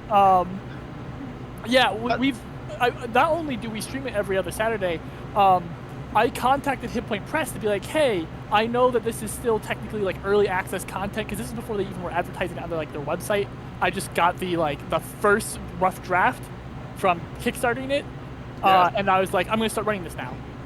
So I contacted Hit Point Press and was like, hey, is it okay if I start running this? And they're like, not only is it okay if you start running this, but also here's an affiliate link. Anybody who buys stuff after clicking this link, you get money for it. So I love the Revelia, and I made a Paladin subclass that's Oath of the Cosmic Clown or Oath of the Cosmic Joke. Still trying to decide on which one. I think a Cosmic Joke is going to be the one I go with, so it's more broad. And like you said, my first iteration of it, I looked at it and went, this is basically just a Conquest Paladin with a different oath. And so I went back and redid it and changed it a bunch to make it more unique to its own thing. Because like you said, when you're making it, just make sure you're not just reinventing the wheel. I chugged probably enough caffeine to kill a horse one time and pumped out about 4 subclasses. and then sat down and looked at this paladin. I was like, man, this paladin is awesome. It's a black knight. It's a lancer. And then I went, this is a vengeance paladin. Yep. All right, guys. I do have a game here that I wanted to try playing with everyone, both players, players and DMs here. So I am going to say a character that's from popular media, and I just want to sort of homebrew a stat block for it. If you guys think keep in mind, I made all of the lantern colors into warlock packs like 3 years ago. You mean like when you say stat block, we can just say paladin, a fighter. Yeah, if you want to say like what class would it be? What subclass? What do you think its strength score would be? What do you think its? We're gonna go around. We're gonna go around each person is go. Actually, why don't we just do an NPC? Let's play a game like that. So first off, let's have the chat start us off here and give us a name. Somebody said that he made the Red Lantern pack for me. Who was that? Meet Matt. Man. Yeah, I made him a Red Lantern pack. That was Meet Banana Man. Yep. Yeah. Said that. He's been with me for a lot, including Pharaoh, the NPC that everybody loves / hates. He's the one that dealt with the barbarian dragon and had to make a new character. Okay, that's fair. So when you say this, are we talking like someone says the Punisher, and then they say what's the class? Like what are? Well, that was my Is that what you're original looking for? thought, but I think the better idea was like let's just homebrew an NPC right now. Let's build as a group. Let's see like what something is. So if the chat could give us a name to start with, we'll start with that. This could be very dangerous. We're giving the internet a lot of power choosing it. Yeah. I mean, come on, like PG name. There's like, let's keep it, you know. I We mean, need to giving make the- sure that this NPC can be, part of the campaigns. Giving the internet power, we've seen how well that goes on every social media platform. Bodie McBoatface. Oh, I will use this NPC. I love. Oh, I will. I love the use... Bodie McBoat. All right, so our first one is Arthur Handlock. That sounds like a very, very nice name. Thank you, Ash Wolf, for giving that to us. All right, so first off, so Arthur Handlock or Rickles the Goblin? I think. Don't give me a goblin. I gotta go with no offense to the goblin, but I personally am gonna go with Arthur Handlock. It's a solid fucking name. It's I like solid. Rickles the Goblin. Also, I'm just now Of seeing that it course was you my would. boyfriend that suggested Rickles the Goblin, and that's very them. I mean, to be fair, I also really like Rickles the Goblin. So, I like both Every of them. goblin I make is just Gort. I like We both could of them. I say borrow- we should do one here. Can and we then the please have other a one third should also name? be- Somebody give us the third name, please. here, give us a let third me name. do a poll real quick for Twitch. Let me get that going here. Wait, or just a third name. We just have a third. So, did they say Wriggles or Rickles. Rickles. Rickles. With a CK? I was R-I-C-K. R-I-C-K-L-E-S. I was just gonna say we could have taken a page from Saucel's craziness with true names and just said that Arthur was his true name for Rickles. I Fizzle cannot Bit. comment on true names whatsoever for that campaign. I'm sorry. Schneider may have just said Torin Torin Fizzlebit. Let's roll with Fizzlebit. that. Torin Fizzlebit. Let's do. We can do Torin I Fizzlebit. like Torin Fizzlebit. Torin I Fizzlebit. still think Tor, all right, let's do that Torin. the other two should be Jesus. made eventually. Yes. That I could think be we a should go with Torin halfling. Fizzlebit. That could be a.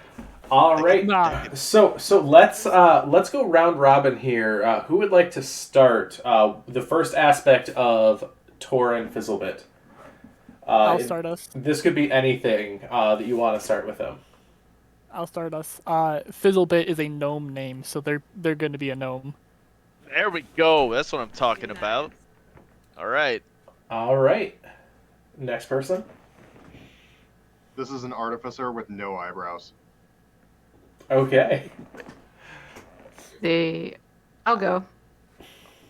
They are best known for their exploding soda fizzy rocks as their proper merchandise. All right. Let's see here. I'm going to say that they tend to wear shoes 2 sizes too large and have a filler in their shoe, so that way it just looks like they have bigger feet. So instead of standing taller, they just want bigger just shoes. have- Bigger feet. Okay. Well, You never already mind. went. My turn. I was just going to comment on the bigger feet thing. Oh. I retract the Yeah, comment. stop that. Okay, so he does use filler in his shoes to make them, make him look like he has bigger feet. But also, he hides very specific items in the shoes. He's got a secret compartment where he can hide little tools and maybe bombs, money, I don't know, whatever he needs to hide in them. It has a secret compartment. All right, so let's get into the stats a little bit here. So who wants to start giving us... Unless, Jameson, you got some? You definitely look like you got some. Maybe. All right, go for it. Maybe he has like a secret thing that he has been working on.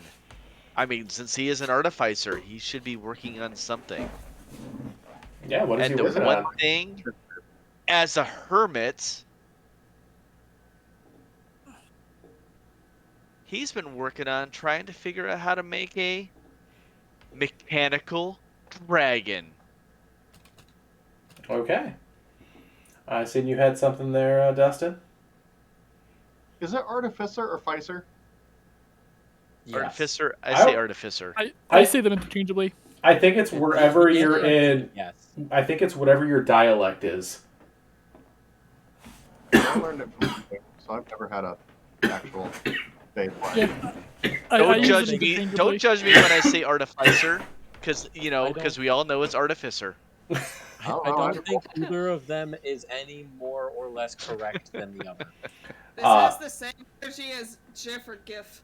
Engineer, got it. Okay, we're referring to it as an engineer. That makes me just reminded me of my favorite, most recent NPC I made. I'm so sorry to sidetrack us, but I made an NPC named GIF, who works in the Revelia for Hecna, and he sells little pieces of paper that can record up to 3 seconds of a memory and play it in a constant loop. I love him. I love it, and if there's one thing I've ever learned from homebrewing, 50% of it is being an artist, and 50% of it is being a white glove art thief. Can his side gig as GIF be peanut butter? Just out of curiosity. Okay. Any last details for? I do have an idea from he's hiding things in his shoe compartments. He doesn't like using regular bags because he's seen someone blow up with a bag of holding. That is why he needs compartments for things instead of bags of holding. Shoes of holding. The shoes are also suction cups whenever he casts Spider Climb. Just the slurping sound. Yeah. Go gadget shoes. All right. So for this, I think we have enough character details. I'm writing all this down. Is this going to be your character for the next Monday campaign? I was gonna say that this is becoming a PC very quickly. All right, so do I need to join one of your campaigns? You're always welcome. Yes. Am I though? Yeah. Am I? Yes. Just bring Gort. It's fine. He loves No, I it. retired Gort. He was doing bad things to my mental health, man. He tanked a pit fiend, like an entire pit fiend, all at once, and he went home. Did he cry later that night? No. He used to talk, and then he went into Barovia, and then he got out of Barovia straight into Tomb of Annihilation. Sorry. That reminds me of Cecil in some ways. So, all right. Oh, go ahead on that. Sorry about that. I was just gonna say, just remember every experience your character has is just more trauma to add for the character development. That it is. All right, so let's stat this guy out. So, what do you think his strongest stat's gonna be? Wait, hold on. How Probably many people do we have? intelligence. 1, 2, 3, 4, 5. We have 7 people, right? 8 tonight. So what? Well, I'm 8. not counting you, Ken. I'm That's sorry. fair. I'm not people. So what if we all just rolled 4d6s? Yeah, go for it. Where's my bone And die? Where's my bag? Oh Where look. are my Nurgle die? Yeah. I'm See. not prepared. See, I also seen a new character creation method. Everyone, you get the 7d4, and you roll the d4, and whatever the d4 is, that's your modifier for the characters, for the stats. Wait, And is then that you- right? Is it 6 or is it 7? There's 6 stats. Six Yeah. stats. 6 stats. Okay, so I'll whatever I roll, I'll just tell you guys what my number is, and then if it's higher than somebody else's, just replace it with that if you want. Yeah, so 3d6 Nope, are... Let me out of it. All my dice are upstairs. Literally all I'll of them. roll, but then just not use the lowest one. Yeah, so 4d6 and remove your lowest die. I'll roll for Mad first, since his dice is upstairs. I have lost my dice. Oh no, my only d6. That was a bit I can much. roll a dwarf. You can roll a dwarf! It's only Forge World. It's painfully expensive. All right, so All right. Laura, what's your first stat? Oh, do I get to choose which stat block it's or just the number? Well, let's get the numbers first. Yeah, just the number. I have 10, so not good. 10, all Okay. right. Kelly? Mine is 11. 11. I'm rolling for Mad Artificer on that one. Okay. Then Moros. 14. 14, all right. Jask? A very problematic 5. Oh no. We call that character development. Moros, I'm sorry, I missed yours. 1 sec. What was yours? 14. 14. 14. Thank you so much. Josh? Mine was also 14. Okay. And then Undead. I used a roller for this. It looks like it. Yeah, 14. All right. So my second roll for myself was a 12. So I can either replace the 10 and leave the 5 in for character development. Let's leave that 5. Let's leave the 5. Leave that 5. All right. It's Character making me really development. suck at something. All right. So I will replace the 10 and then we will put in the 5. So we have a 12, we have 11, we have 3 14s and a 5. All right, so let's start with the interesting ones first. Yes, Dustin. I vote we put the 5 in con and make him an armor artificer. I am 100% good with that. I really like that. He has to build his own iron lung to survive. Yeah. He really needs help. He to breathe. is Power- Iron Man. Powered by soda pop.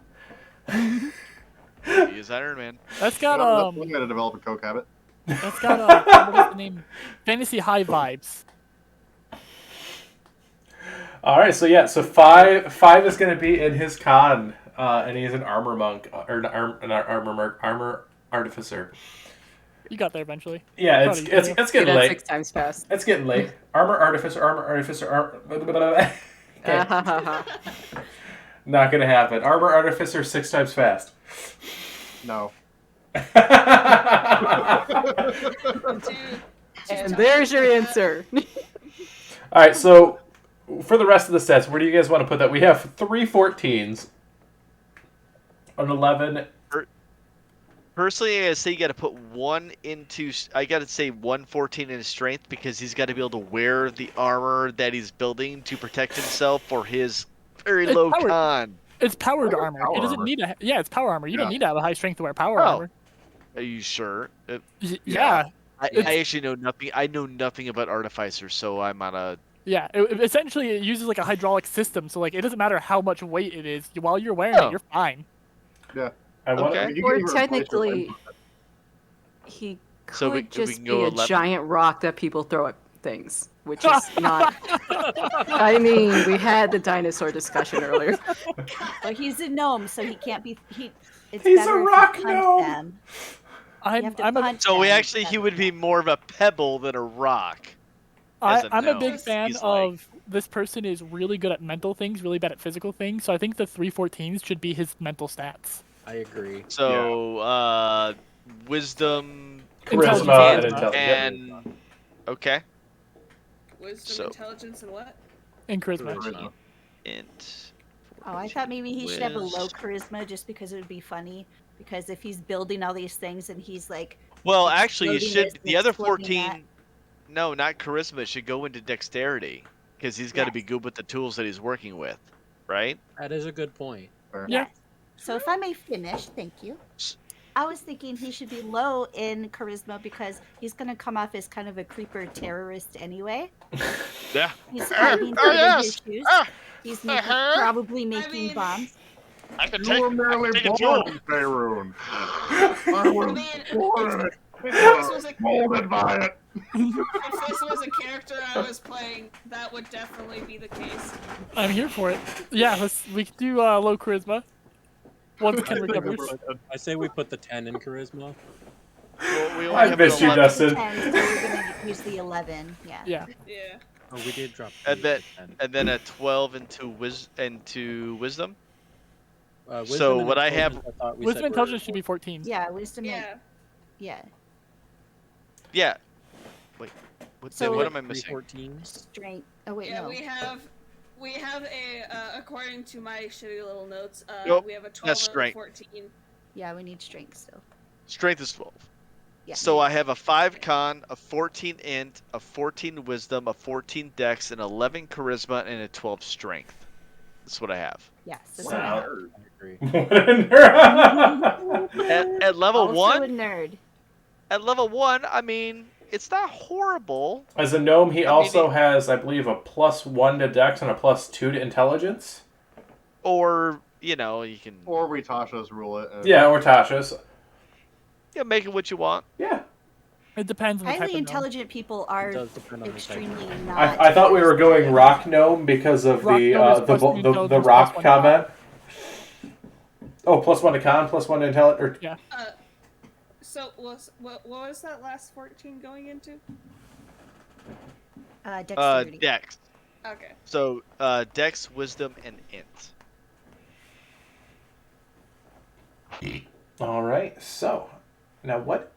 All right. So we got the character, and we shall see if he makes an appearance down the road somewhere. Please give him the voice that you used for the Mad Mage I never did this. 5 years ago. What was this? I thought we should just do the Lollipop Guild. No. This No! is, No! No, I want the rage! No, you let me do what I want. what was you his guys name see my again? inhaler? I like that. That one wins. Just the Okay, deepest listen. voice. Listen, he made his own lungs. He may as well make his own voice box. He's already wearing bigger shoes. He's compensating all over the place. His I have power. never wanted to step on those shoes more in my life just to see what happened. He will probably explode. Yeah, like His power Hey, armor is you gotta like. learn somehow. I feel like So we the got number clown one rule with him is shoes. to not step on the clown shoes. No. Yeah, we His, got clown shoes. We got Darth Vader voice because he's breathing in and out through the iron lung.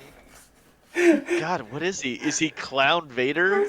I'm just I'm imagining him in the Hulkbuster suit that he made, just house the iron lung and everything, just a gnome.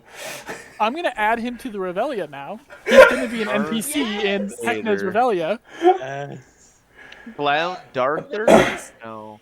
What's his name again?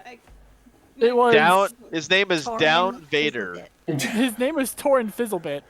Yeah, that's it. It's in the Twitch chat. TORRYN. TORRYN. Yeah.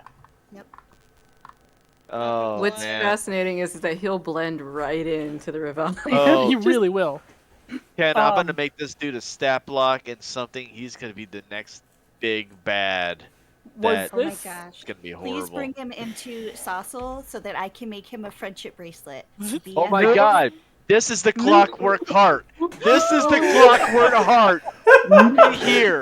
This is the and it makes total sense. Ken, please. A tiny And bit you of can me literally just do whatever dies. else you want for that. This just fits. Fugitive because everybody thinks he's a terrorist. The person who used to play that That's character, literally oh my You god, I invited- just you died. invited me on the show. Clockwork heart. He's got an iron lung. He's a gnome. It all fits. I'm just gonna shut that one down right now. The fizzle bits. It's not that character. Oh Aw, he's got man, but you could make it that character character. lines. Aw, come on. No, no. Dad. Aw. What if that character had a twin brother and the twin brother is Fizzlebits? You're all bots. What I if think that that character he's actually a halfling anyways, not a gnome. Well, So we got to so Yes. we shall get to that revelation when you guys find that character. But this character is definitely probably going to make an appearance. If not one of these current campaigns, I have a feeling he would be a really fun character to drop in Princes of the Apocalypse. Especially if our all noble, smarmy assholes. I mean, you've got full I'm not permission a- to use Birth of Ernest, too. I'm sorry. What's that? We're not all noble and smarmy assholes. I think I'm the one and only. I'm the only one that believes in lawful good, sir. I don't know. Like, I would agree with noble and smarmy, but I don't know about asshole for my character. I'd probably categorize them more as baby. Don't worry, Grimston will change that. But yes, Dustin. Please do. Again, you have full permission to use Bertram and Ernest to the most chaotic effect possible. At your service, how can I help you today? So, just a quick aside for Jessica, really quick. When it comes down to evil characters, like I sent over like what I thought like how our interaction is going to be, and I think everybody kind of thought the same as far as like evil to lawful good and how it's really more bad versus good, not like true evil. There's a difference. What I'm kind of really hoping between the two characters is more of like a Karamon and Raceland aspect, to where like if you follow Dragonlance at all. I don't. Oh, that's so sad. It breaks my heart. I read I read 2 Dragonlance books really long time ago. And I remember nothing. I think I vaguely remember something about petrified trees, I think. Or I might be mixing it up with a different book. That might be Final Fantasy also. But Final Fantasy 7. Does sound like a Final Fantasy thing. It does actually. It's a dude Final Fantasy 9? But yes, maybe. Yeah, the dude that gets trapped in there and you really want to go back and save him, but you can't. Yeah. But with that, no, Raceland, who's a very prominent wizard, right next to Fistin Danilis,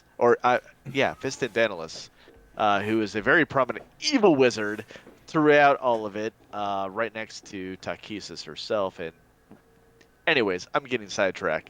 But I would love to have like a little bit of a, hey, I gotta protect him because, you know, he's kind of like my brother and, you know, he's kind of weak, so, you know, whatever. I ignore the bad things that he does because I don't see them. So I need you all to come to ZegeCon if it ever happens again. What is ZegeCon? So ZegeCon is a convention in Michigan where they run Adventure League. It's through Jasper's Game Day. I'm sort of their painter. Sort of. Okay. It's gray area. You are their You are their You are the painter. painter. I never signed up. I was voluntold. Wait, what were you saying though? But anyways, it's where magic happens, and the last ZeechCon, my friend and I are running a duo. He is a half-orc, Way of the Open Palm barbarian monk named Granoso, and he's a luchador. And I am his wrestling heel, the lawful evil Dwergar battle rager. Y'all need to come to ZeechCon and see some of these shenanigans in person. Yeah. You were there for Spinch. Yeah. You know. Spinch was the Lokotoa. The suicide run call that I didn't know was a suicide run for level 14s, and I showed up at level 3. Made it out. I don't know how much longer you want to do this, Ken, but there was actually another topic, or another 2 topics I had wanted to touch on. Yeah. Personally. Yeah, I was going to draw it close here before too long, because we are getting to the 2-hour mark. But yeah, we can touch on those real quick. Yeah, so the first off was, we had briefly mentioned that I love to create spells. Yes. Which anybody who's played the Monday game has been able to see. I love making spells. I played a character named Styx Fireseeker. If you want to see his end, watch the last week's episode. Alert. Yep. And Styx Fireseeker believes that pyromancy can solve all the world's problems. Now, this doesn't manifest in, I'm going to drop a fireball on anything that exists. This manifests in, there is a problem that I currently do not have a fix for. I'm going to research and I'm going to create a spell for that. So the first spell he makes is Cauterize. It happens the moment he sees somebody wounded. It is a wizard evocation healing spell.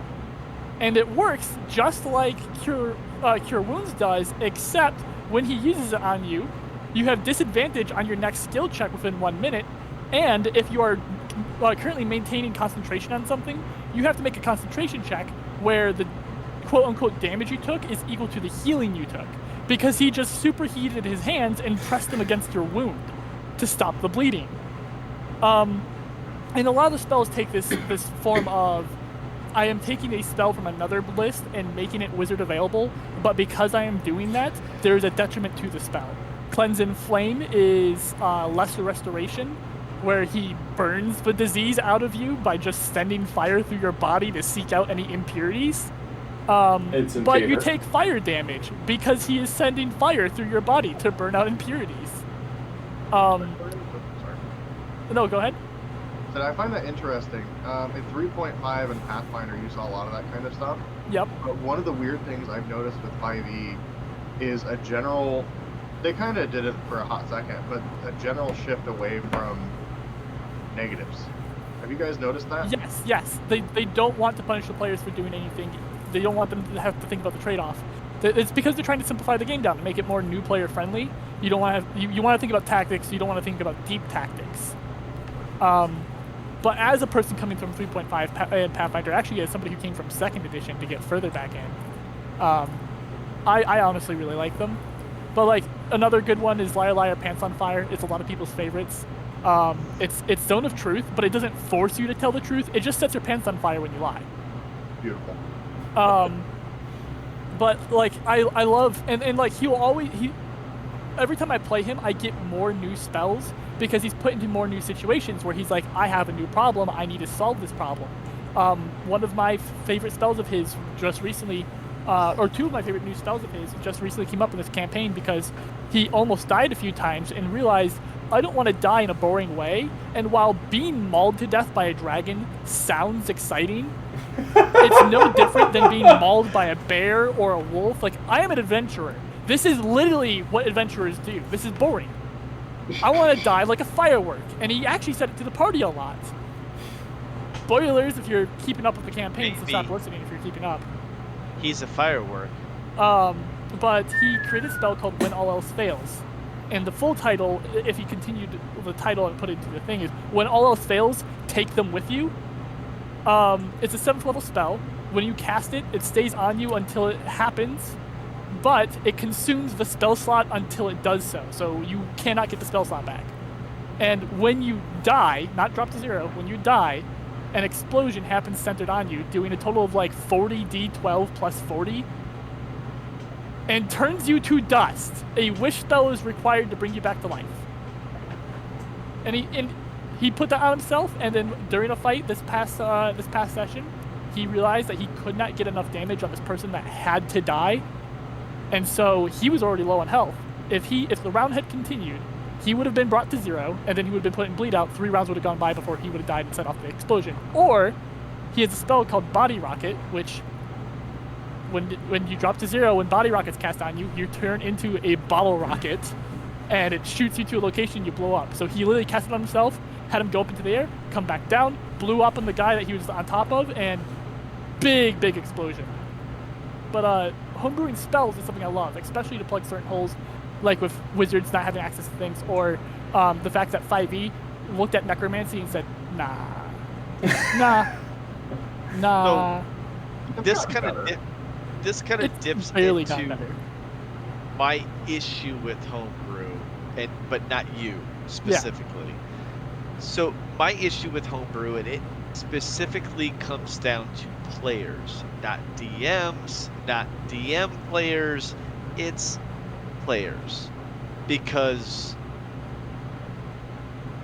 players want to be the star of the show. They want to make something awesome. They want to quote unquote win at D&D, and they will make something that just is unbalanced. It is overpowered. It has no reason to be even. D&D Beyond should just be like, no, I'm sorry, we're not going to create that. Please restart again.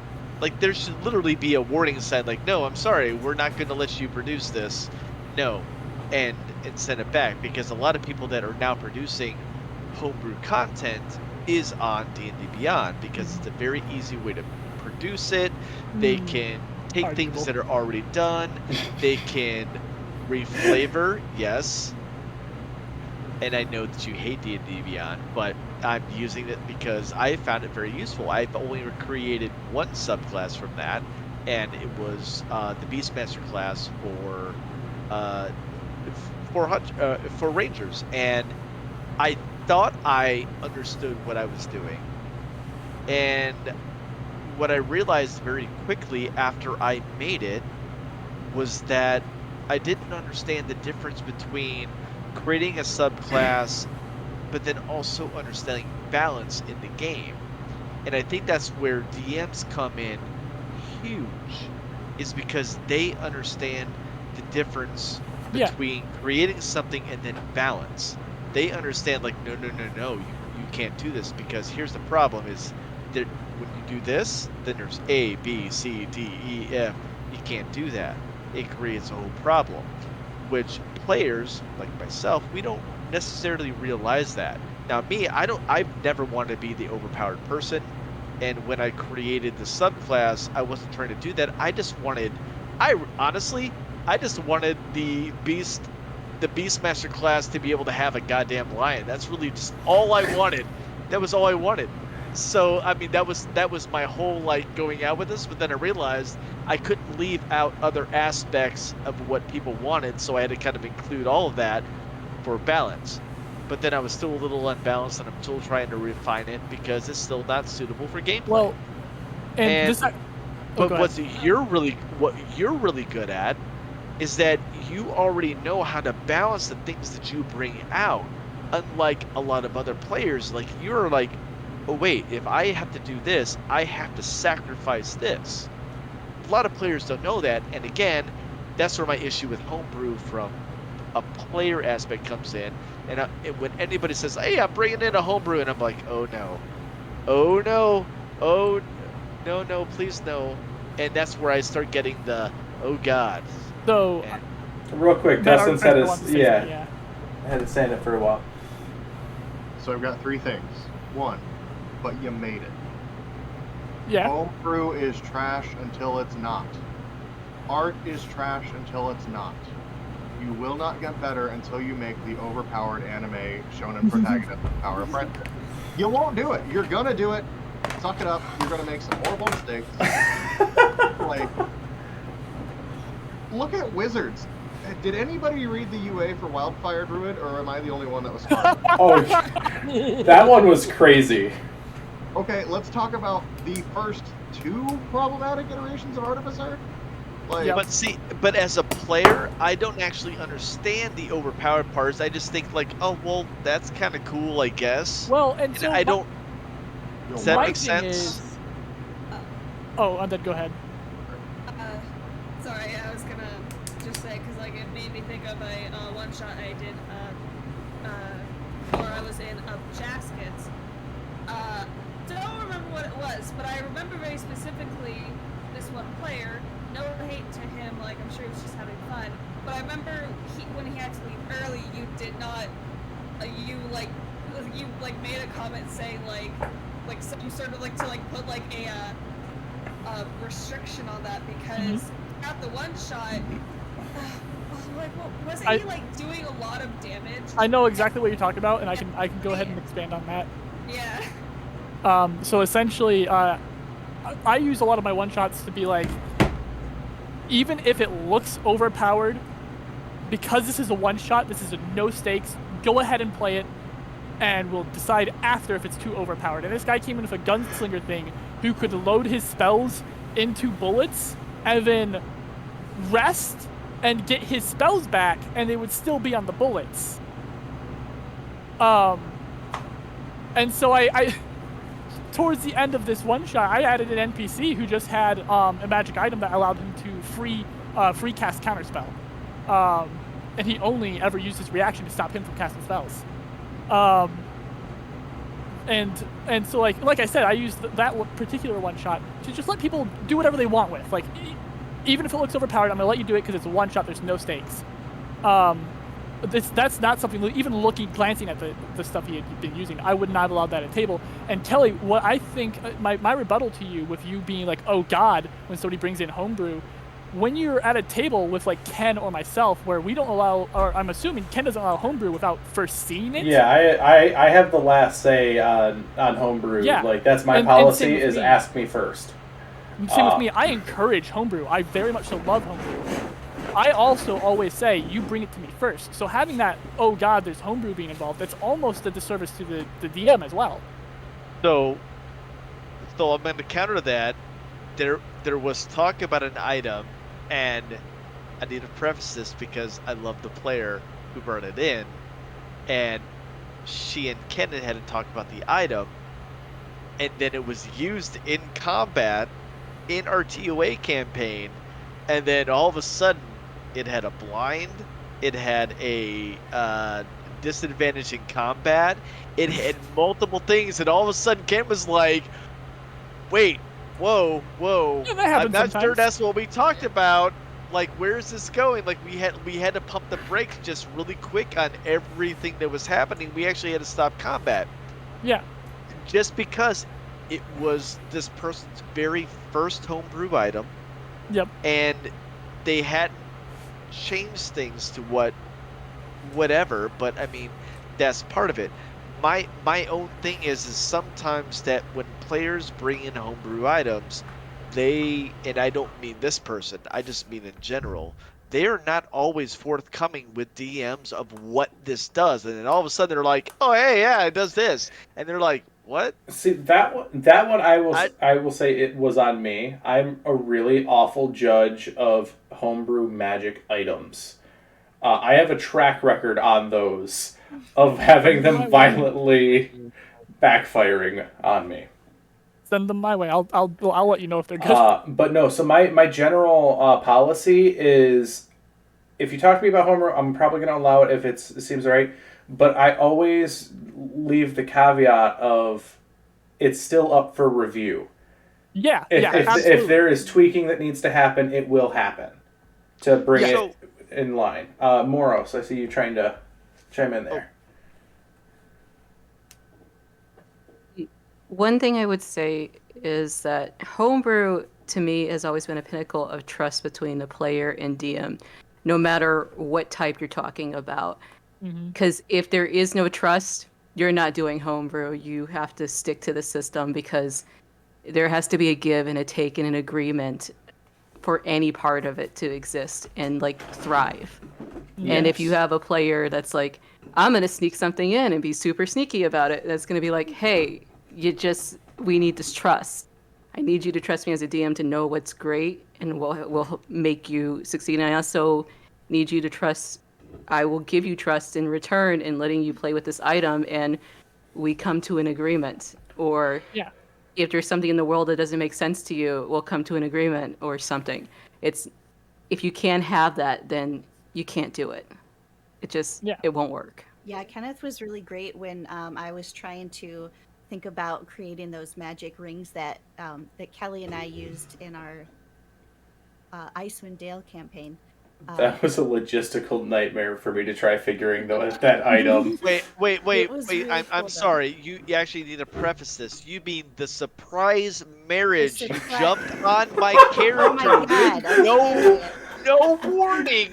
No warning to me, the player, and no warning to the character I mean, it was a surprise. whatsoever. Okay, yes, but team attack, damage, murder stuff. It was a team attack on me, but yeah, sure, it worked.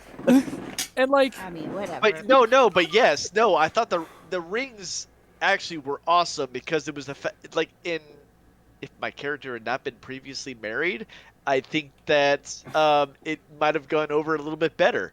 But yeah, no, it brought in a very cool effect where if they both hit, then they were able to both roll damage. So basically, their initiative got grouped together, and all of a sudden they're both attacking at the same time. Team attack, and then all of a sudden you both roll. If you both hit, then you do extra damage. If you both don't hit, well, sorry, you wasted it, and that's all you get. Like, it was basically a hit or nothing. So it definitely, there was a give and a take, which I like when it comes down to Homebrew. There has to be, you have to give up something to get something. My biggest issue comes down to when you get something and then you get something more. So there's no like. I have my first ever attempt at a homebrew magic item was for my Midgard campaign, and Jask, you'll remember the ring of kinetic storing that I tried making. Yep. I absolutely love the Dresden Files, and I unashamedly rip things from that world so often for my campaigns, just because I absolutely love the lore that Jim Butcher has created. His main character, Harry Dresden, has these rings on his finger that every time he moves, it stores up just a smidgen of kinetic energy. If he punches like a punching bag, it stores that little bit, not a lot, just a little, but it builds up over time. I was not prepared. I thought the item on paper looked good. When the players got their hand on it, they're like, how do we break this? Ergo, they did, I can't remember exactly what it was, but they managed to overcharge the item. And part of it was, after a certain amount of damage that it got over, my balance of it was it would do that damage back to the caster. It was like a Ring of the Ram that you could like just blast, but it would get more powerful the longer you went without using it.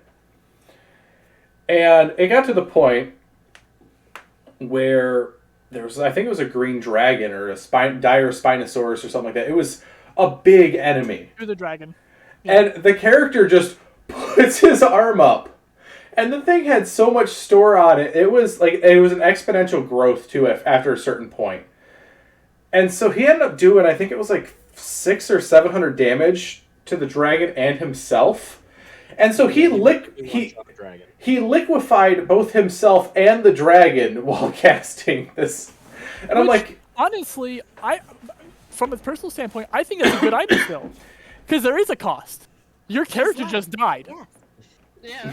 You one shot a dragon that was supposed to be a really tough fight. The end result of a really tough fight is maybe a character death, and also the fight lost or the party runs away.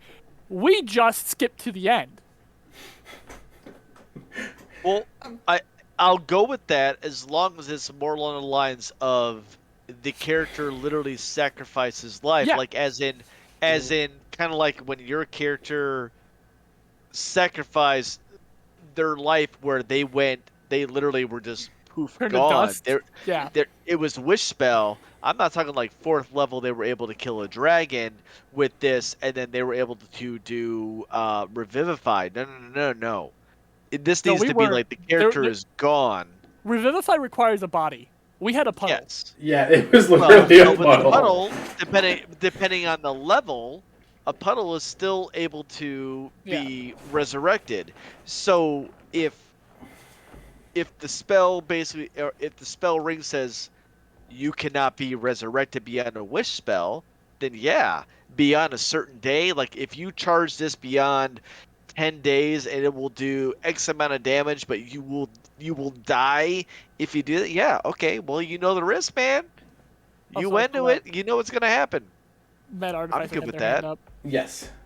So, I actually wanted to come back to my last 2 points, one of which Moros already hit, which is that homebrew is everything that shows you how your campaign is going. Yes. It is that trust, like she said. I mean, that is, I look at it kind of like an indicator species and environments, if any of you know what those are. Yep. Frogs, they're important, y'all. But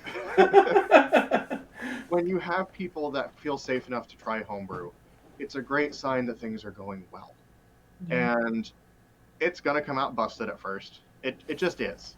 Kelly, to your point of, oh God, they're bringing in homebrew, I still go, oh God, I made a homebrew.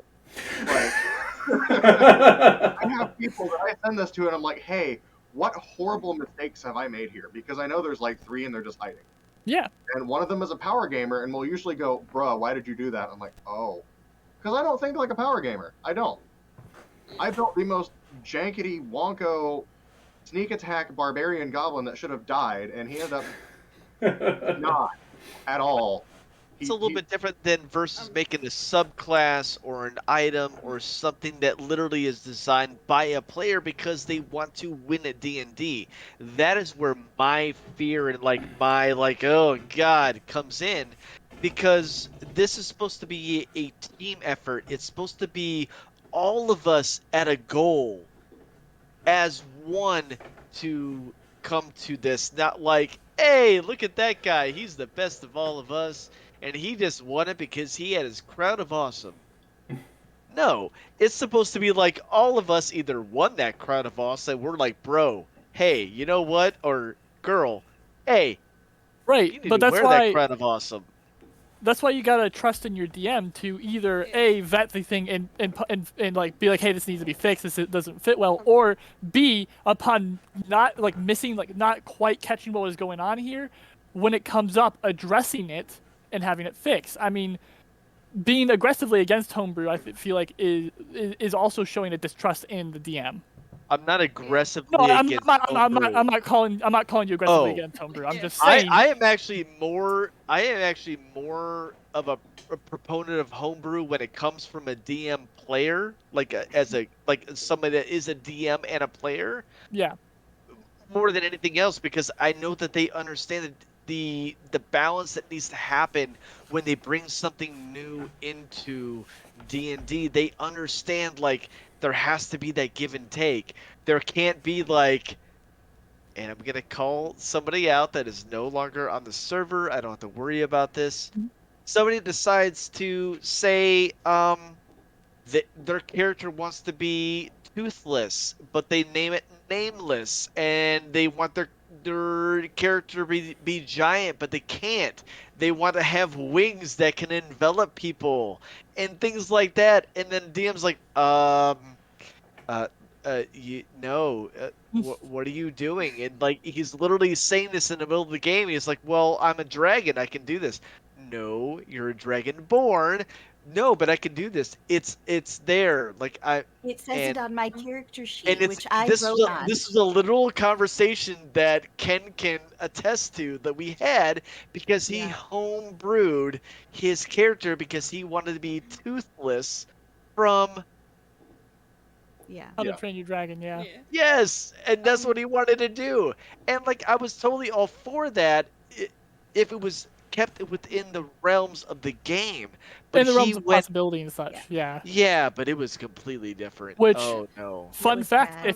if you ever want to play a dragon, coming from a DM standpoint, I found a third party source that gives you the stat blocks for playing as a dragon. That's actually good.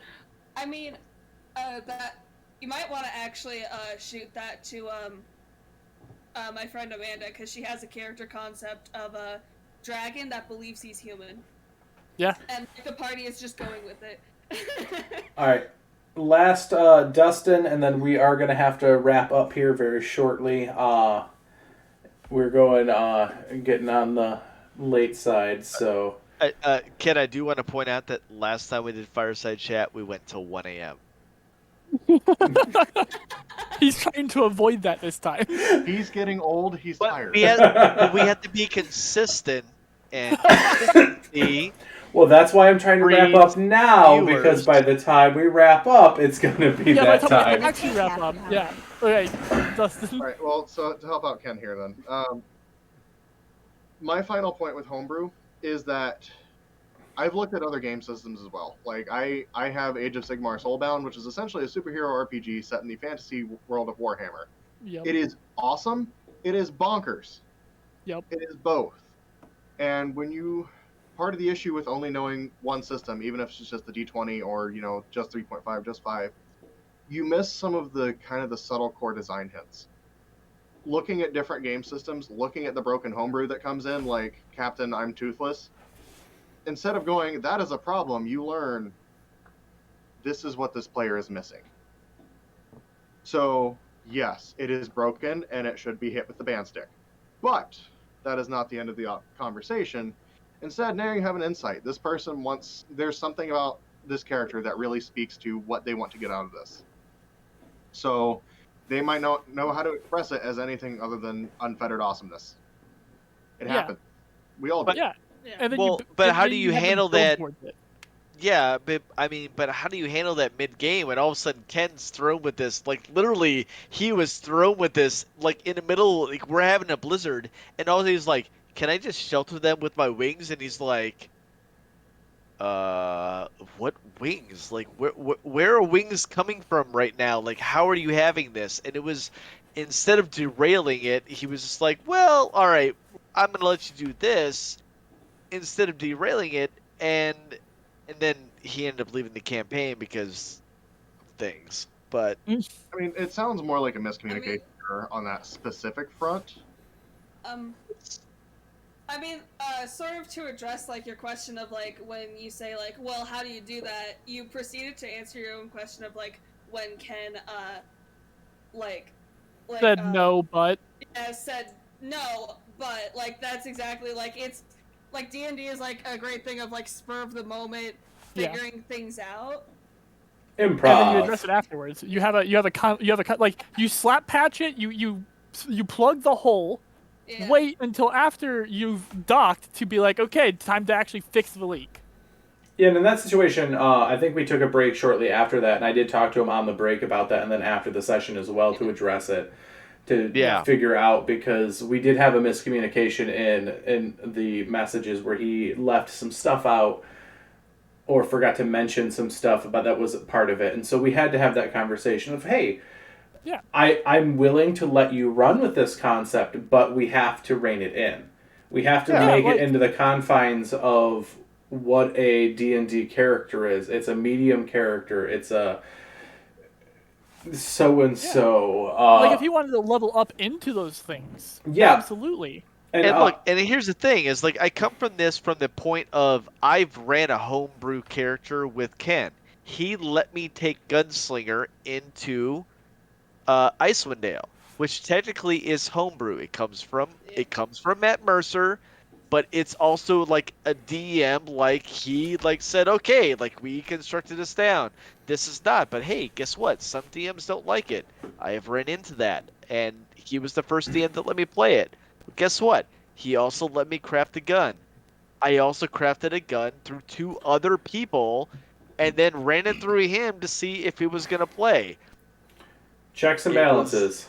There was some good, there was some bad. We played with it, and you know, we never actually ran into the the extreme bad. We never ran into the extreme good. The only thing it did was slow down combat a little bit. But beyond that, I still want to run everything through him before I put anything in the game. So Oh, Yeah, Also and that's how it should be because of the yeah. that, anything that I see online that is super awesome that has been homebrewed and they're like, share this with your DM, I send him so much stuff, and then I delete it out of my library because I don't want to know. Mhm. I don't do. want to know. I shouldn't tell just you about the form of ooze druid that I made, so you can have a goo shark. Oh god, I love that. So, in reference to a shark, actually, I was going to give a shout out to probably one of the most successful homebrews that I've had in the long run, and that is on Tuesday. Our Sharktopus man Gooder, he had a concept that he had. Hey, I want to do X, Y, and Z with my character. I'm gonna go Simic hybrid, and then I want to accomplish these main objectives with this character. How can we go about doing that? And we sat there and we homebrewed the things. We figured out a balance with things. What's that? What? He's trying to cut us off. No, he's trying to remind me of a yeah. Well, we're not going to bring that up in stream because I don't have the ability to edit things out in this while we're live. That is a story for another time when stream is done. If you want to know what happened, go watch our Tuesday campaign. Yeah, specifically the anime bathhouse episode. Oh, This is true. But This is back- true. Bathhouse Find it on episode, YouTube. Sharks, I Find already it on know. YouTube. Watch it. We're good. But back As you to were saying, Ken. but yeah, but back to this character. I consistently like some of the abilities do sometimes come off as overpowered, but the way he plays the character off and with those homebrew, he's playing it as a team role. He's doing it as a, and that he's using it as the story. Yeah, And like it's almost better than a warlock. Like having this like evolving creature that's consistently evolving through the course of the campaign. And he's one of my favorite characters I've ever seen. Like, and shout out to you, Gooder. Wonderful homebrew. Wonderful concept. Just, I had to give you that shout out tonight, talking about the homebrew. And So- real quickly, using that and bridging with what Moro said earlier, of like this is very much so a thing of trust too. I have a person or a good amount of people, but specifically there's a person named Beep that plays a lot of my campaigns. That I feel like I could literally hand them a item that just says "I kill you," and that they because it is Beep using it, it will still remain balanced. Specifically because it is them. Yeah, I have a player.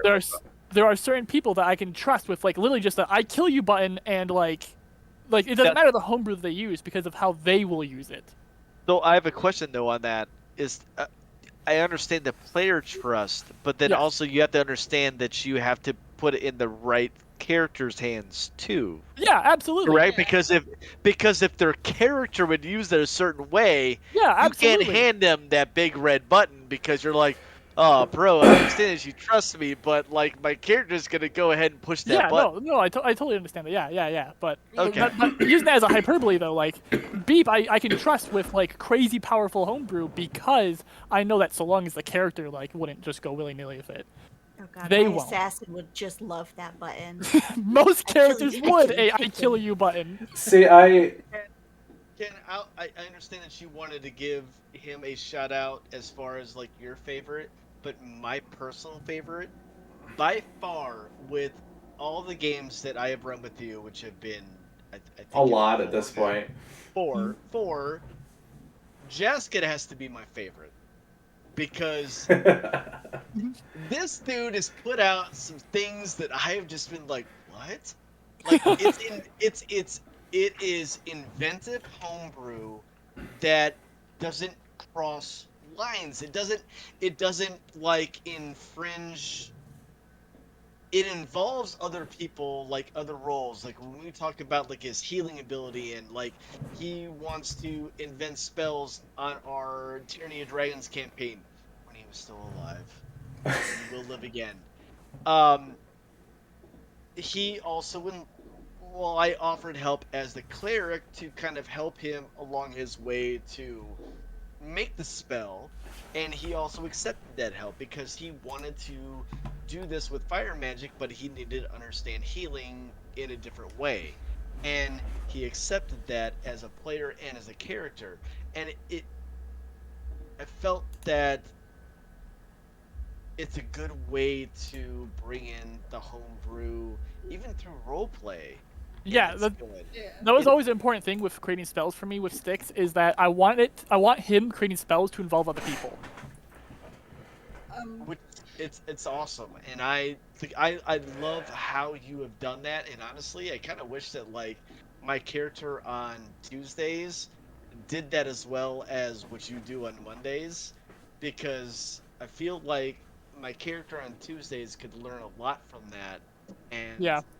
roleplay wise, like all of a sudden, like, oh, hey, like I really want to do a new image. Can I like make a brand new spell right now? Can I do that right on the spot? Can I do this? And now all of a sudden, like, it makes me think the direction. But then I hit that wall of, as a player, I'm like, no, you can't do that because it could be overpowered. It could cross a line.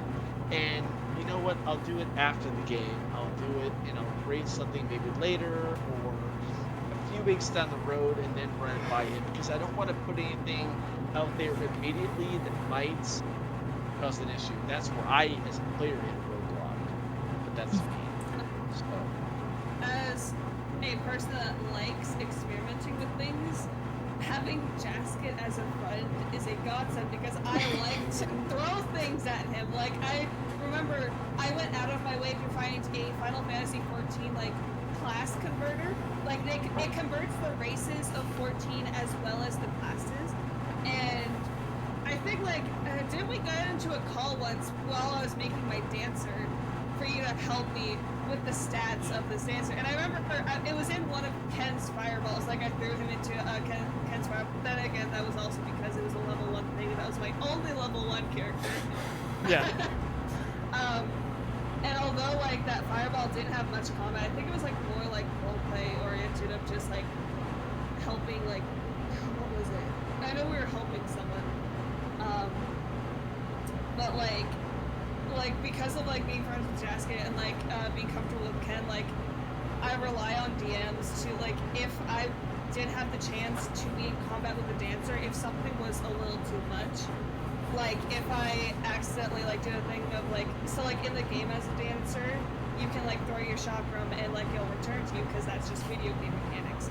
And if I accidentally did that like in like a D&D game, and they would be like, wait, how did that get back to you? I'd be like, oh, oops, my bad, thanks for pointing that out to me. Like, I rely on the DMs to help me, because I am very fearful of making things overpowered.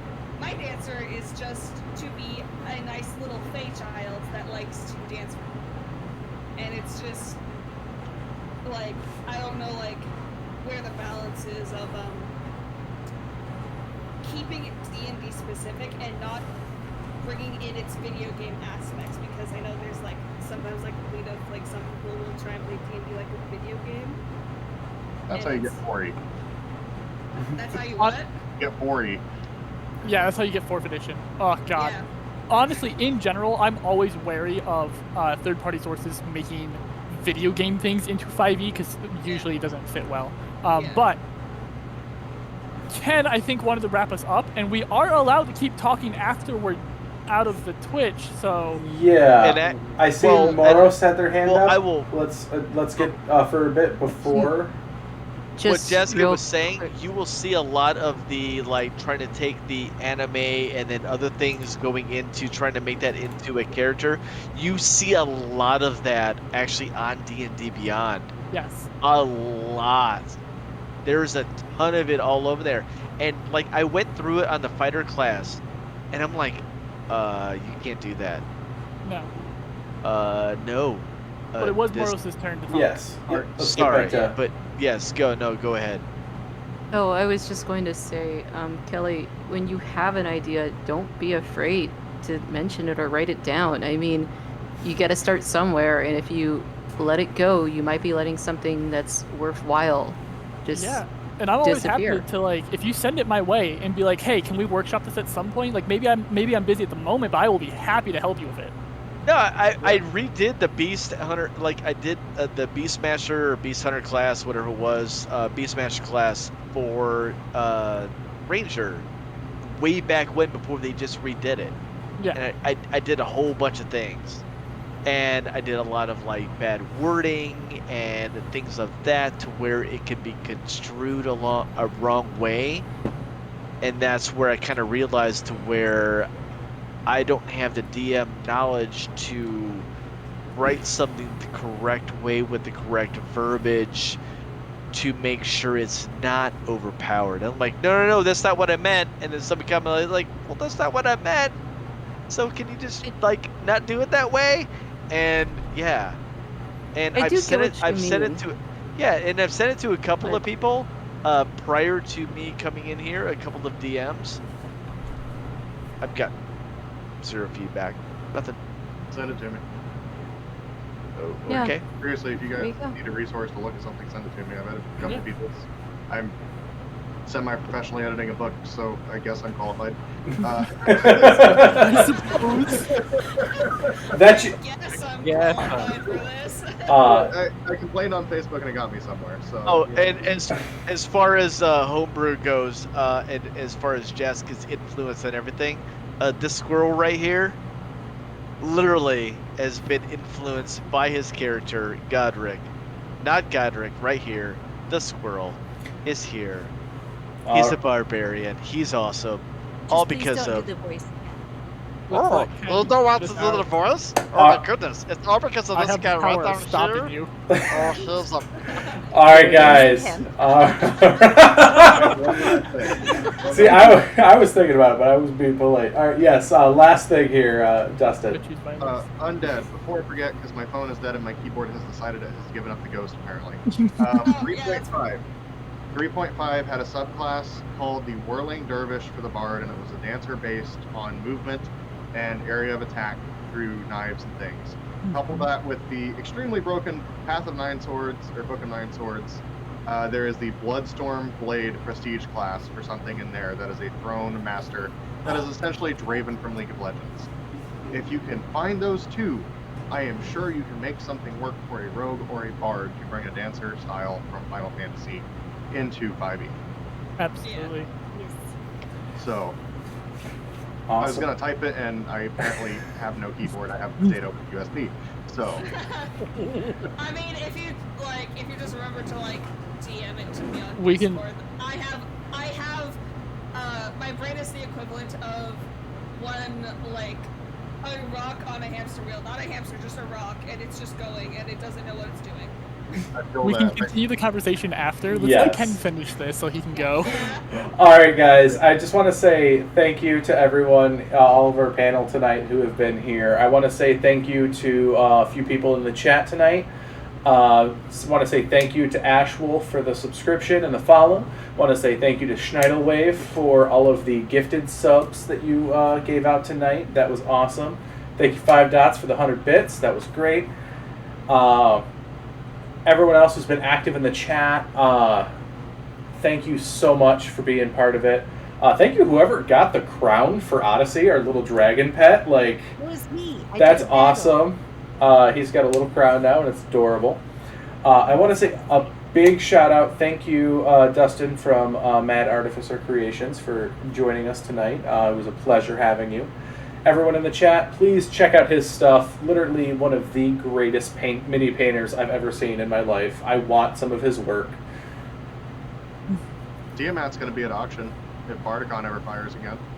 Tiamat? Oh, have you not seen her? No. Oh, dude.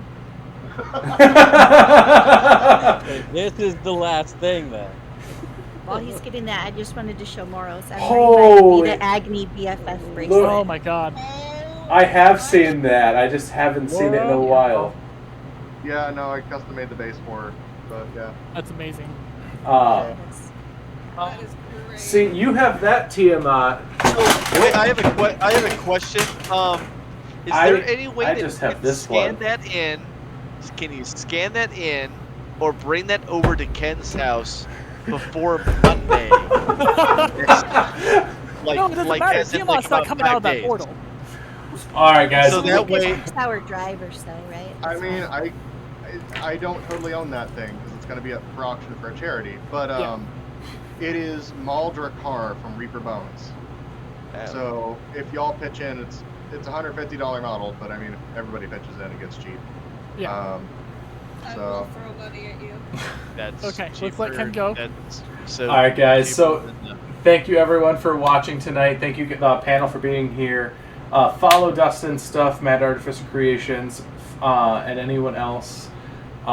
Check his stuff out. Anyone else have any last minute promotions they'd like to promote? I'd like to promote myself to go to bed. Okay. Yes. I do start playing, so it's start playing. Is it .games? Yes. I .games. .games. /DM/Daidari, I think is what it would be. Absolutely wonderful DM. Yeah, I right now the only thing I have open is every Sunday I run a one-shot that is essentially a little bit of roleplay and then a boss battle.